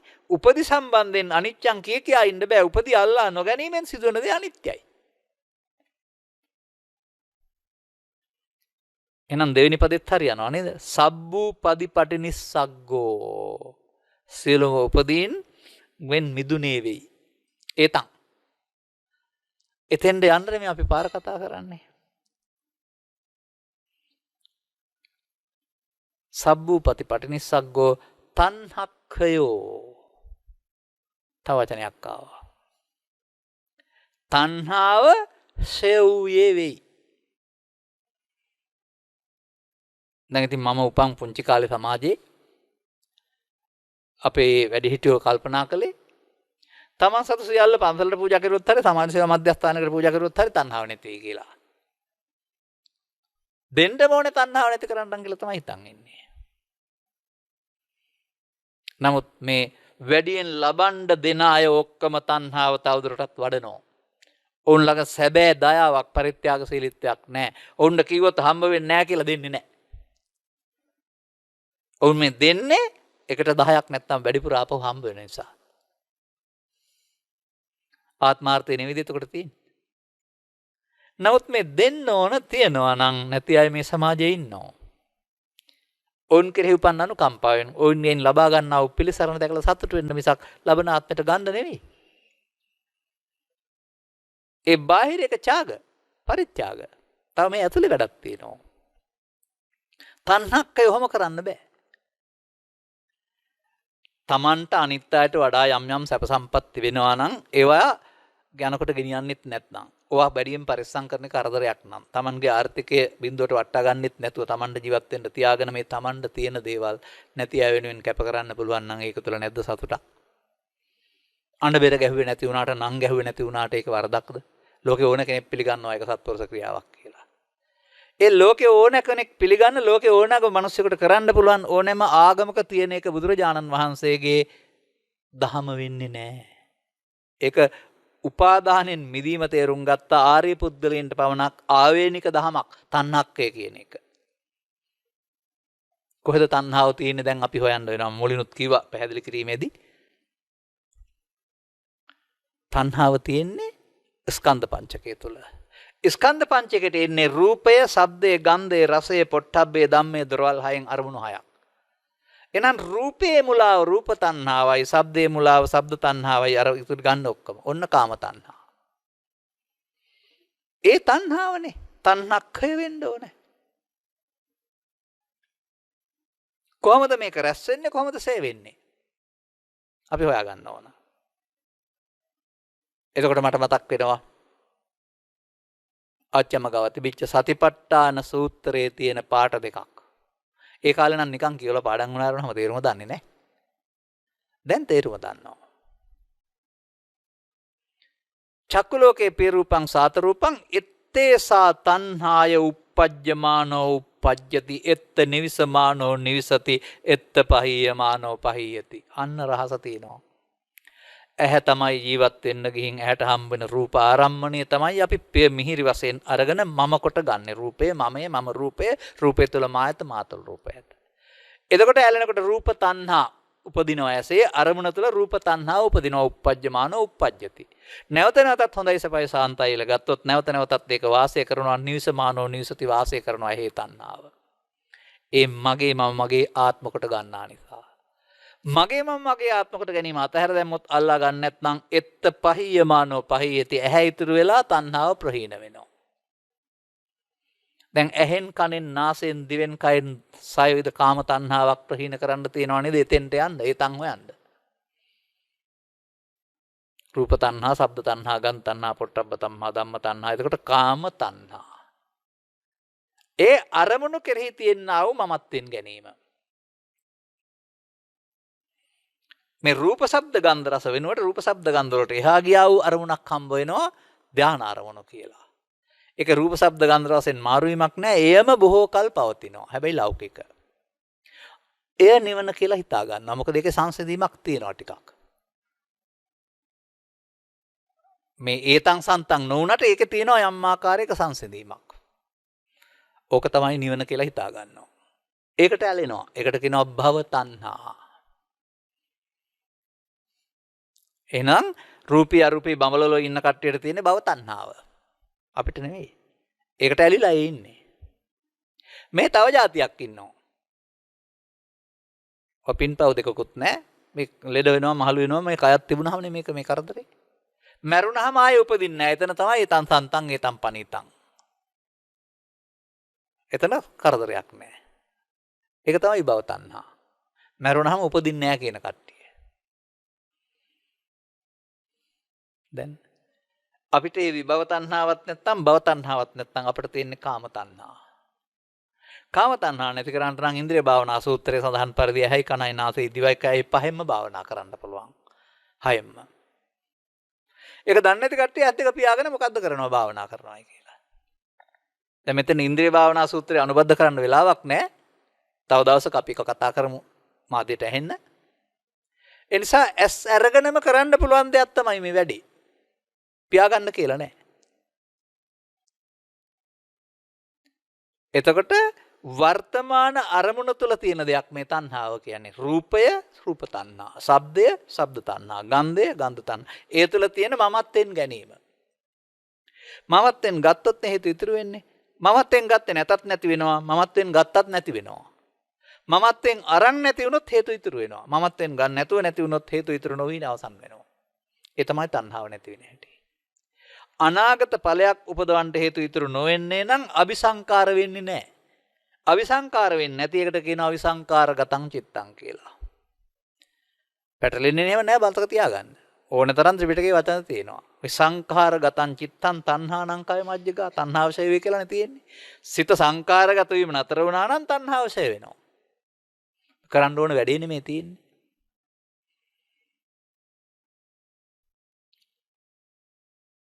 සබ්බූ පටිනිස්සග්ගෝ තණ්හක්ඛයෝ. එහෙනම් ළමා කාලේ ඉඳලා ධර්මයේ තේරුම් ගන්න නැති තාක්කල් රූප ශබ්ද ගන්ධ රස පොට්ටබ්බ තණ්හා පවඩ්ඩති නැත්නම් වැඩෙන මාර්ගය අපි යන්නේ. ඒකට තමයි අනුසෝතගාමී කියලා කියන්නේ. ඔන්න බුදුන් වහන්සේ පටිසෝතගාමී සමාජයක් හදන්නේ මේක ෂය කරන මාර්ගය ආරම්භ කරන අය. ඉවර කරන අය. තණ්හක්ඛයෝ සබ්බ දුක්ඛං ජිනාතිනේ. වර්තමාන ස්කන්ධ පංචකේ වැඩෙන තැනක් වෙනුවට ෂය කරන තැනක් බවට පත් කරගන්න පුළුවන් වෙන්න වෙනවා. ඒ අල්ලා නොගැනීමෙන්. ඒකට පාලියෙන් තියෙන වචනේ ඔබ අහලා ඇති මගෙන්. උපාදා පරිත්තස්සනංචෝ භික්ඛවේ දේසිස්සාමි අනුපාදා අපරිත්තස්සනංච. මහණෙනි ස්කන්ධ පංචකේ අල්ලා ගැනීමෙන් තැවුල දේශනා කරමි. අල්ලා ගන්න නැත්නම් තැවුල දේශනා කරමි. තවත් වචනයක් තියෙනවා. යංකෝ භික්ඛවේ අනුසේති අනුමීයති තේන සංකං ගච්ඡති. ඔබ මේ ස්කන්ධ පංචකය මනින්න ගිහින් හේතු අනුසේති අනුසය ඉතුරු කරයිද? අනුසේති කියලා කියන්නේ හේතු ඉතුරු කරයිද? එයින් තමයි දුක නැමැති සංකත ධර්ම හටගන්නේ. තේන සංකං. එයින් තමයි ලෝභ දේශ මොහ දුක් නැමැති සංකත ධර්ම හටගන්නේ. ඒක තමයි සංකත ධර්ම කියලා කියන්නේ. යං නානුසේති නානුමීයති. ඔබට මේක අනුසේතියන් නැතුව අවසන් කරන්න පුළුවන්ද? නතේන එයින් එහෙනම් සංකත ධර්ම හටගන්නේ නැහැ. ගැලපෙන්නේ නැද්ද එහෙමනම් එතෙන්ද? නානුසේති. අනුසේ හේතු ඉතුරු නොකර අවසන් කිරීම. භාවනාව. ශනේකින් කරන්න බෑ, එක දවසකින් කරන්න බෑ. තේරෙනකොට ක්‍රමානුකූලව ටික ටික මේ ප්‍රවිෂ්ඨ මාර්ගය ආරම්භ වෙනවා. දැන් මේ අනාගතයට නොතැබීම තුළින් ඇතුළත හිස් වෙනවා. ඒ ඇතුළත හිස් වෙන්න තමයි ඒතං සන්තං ඒතං පනිතං වල හැටිය තේරෙන්නේ. නැතුව නිකන් පළවෙනින් වචනේ කිව්වට තේරෙන්නේ නැහැ. එය මේ ලෝකෙට මුහුණ දීමේදී කොතරම් සාන්ත ස්වභාවයක් ගෙනත් දෙන්නේද අපි අවුල් නොකරන්නේද කියන එක තේරෙනවා. ඒක උදාහරණයක් විතරක් කියන්නම්කෝ. තන මතක නැහැ මට. බුදුදහමේ පොතකත් නෙවෙයි තියෙන්නේ ලෝකේ තිබු පොතක් කියනකොට හම්බ වෙන්නේ. ලෝකේ පරිවර්තිත ඉංග්‍රීසි පොතක් සිංහලට පරිවර්තනය කරලා දෙන එකක් කියනකොට තමයි හම්බුනේ උදාහරණේ. ඒ කියන්නේ අපි කියවපු පොත්වල ඒක තිබුණේ නැහැ. ඊට සමාන දේවල් තියෙනවා. බුදුරජාණන් වහන්සේ ගමනක් වරිනවා.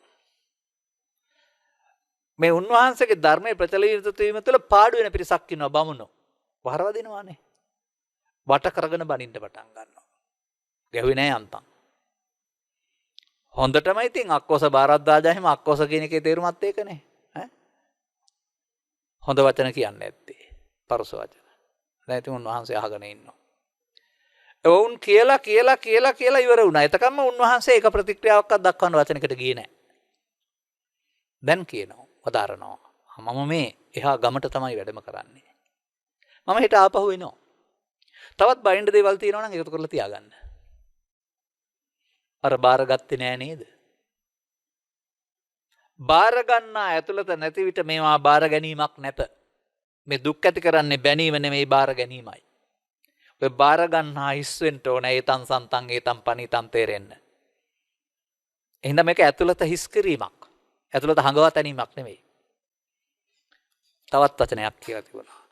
ඔබේ ඔය චෝදනාවලට මම උත්තරයක් දෙන්න පුළුවන් අවුරුදු 35ට නැත්නම් 29ට ඉස්සරලා ඔබට මාව හමු වුණා නම් 35න් පස්සේ මට ඕවැය උත්තර දෙන්න දෙයක් නැහැ. අවබෝධයටපත් වූ තැනැත්තා. දැන් ඇතුළතින් එන්න දෙයක් නැහැ. ලෝභ නැහැ, දේශ නැහැ, මෝහ නැහැ අරවනේ සමතුවෙන්න. ලෝභක්ඛය, දේශක්ඛය, මෝහක්ඛය නිබ්බාණං කියන්නේ. ඔය මිනිස්සු කරන්න ඕන දෙයක් නේද පෙන්වන්නේ. එතකොට එහෙමනම් අපට මේ කරුණ පැහැදිලි කර දුන්නාම මේ අපි පාවිච්චි කරන ඇසකරනාසය දිය කයම මේ පාවිච්චි කරන්නා වූ කයම අපට උදව් කරගන්න පුළුවනි මේ භව නිරෝධගාමීත්වය සඳහා. ඒතං සන්තං ඒතං පනිතං තැන හඳුනා ගැනීම සඳහා. ඒකට සබ්බ සංකාරයේ සමතය අවශ්‍යයි. සියලු උපදීන්ගේ සංසිඳීම අවශ්‍යයි. ඒ ඔක්කොම එක වචනයක් වෙ තිබුණාට තණ්හක්ඛය අවශ්‍යයි.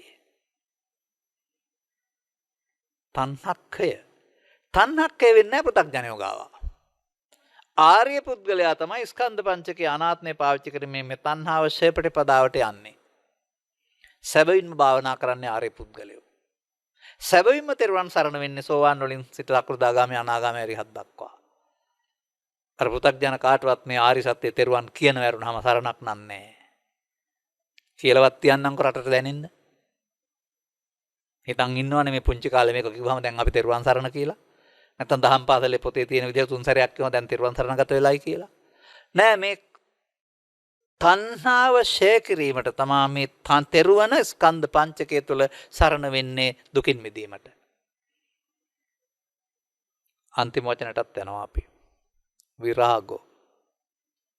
තණ්හක්කයෝ විරාගෝ. රාග විරාග මනේජ මසෝකං. වචනක් තියෙනනේ. රාගෝ සාමාන්‍යයෙන් රූප රාග අරූප රාග කියන වචන දෙකක් පවත්වන සංයෝජන බැමි වල උඩ පහේ මේකේ තියෙනවා කාම රාග ව්‍යාපාද කියලා. අර ඒක තමයි ඔය පෙන්වන්නේ. ඒ මෙහි කාමේ නම් අරමුණට තිබෙන ඇල්ම. ඒ වෙනුවට තමයි රූප ශබ්ද ගන්ධ රස වෙනුවට රූපී ධානයේට තැල්ම ඇඳ රූප රාග. අරූපී ධානයේට තැල්ම අරූප රාග. ඒව අපට ඕන නැහැ මෙතන.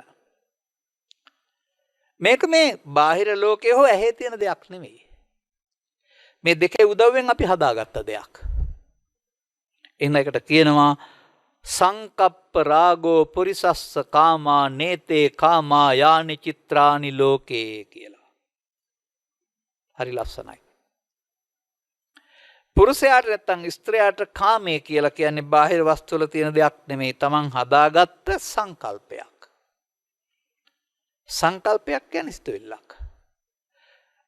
දැන් හතුර අපි හිතේ හදාගන්නේ නැද්ද? ඒ හදාගත්ත හිතුවිල්ලක් නෙමෙයි හතුර කියන්නේ.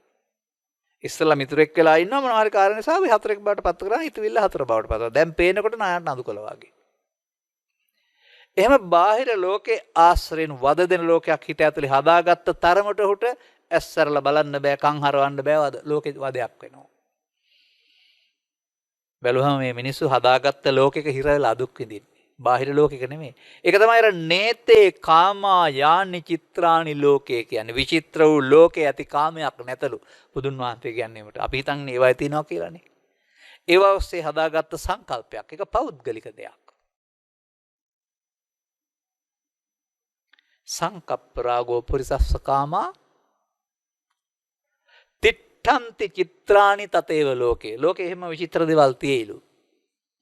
අත එත්ත දීරා විනයන්ති ඡන්දති. ධීරයෝ නැත්තම් ඥානවන්තයෝ මේක තේරුම් අරගෙන තමන්ගේ සංකල්පය සංසිඳවා ගන්නවා. රාගක්ඛය, ද්වේෂක්ඛය, මෝහක්ඛය. ඒක හැඟීමක්. හැඟීම කියන්නේ යකඩයක් වගේ දෙයක් නෙවෙයිනේ. ගල් ගෙඩියක් වගේ දෙයක් නෙවෙයිනේ. ද්‍රව්‍ය නෙවෙයි. සිතවිල්ලක්.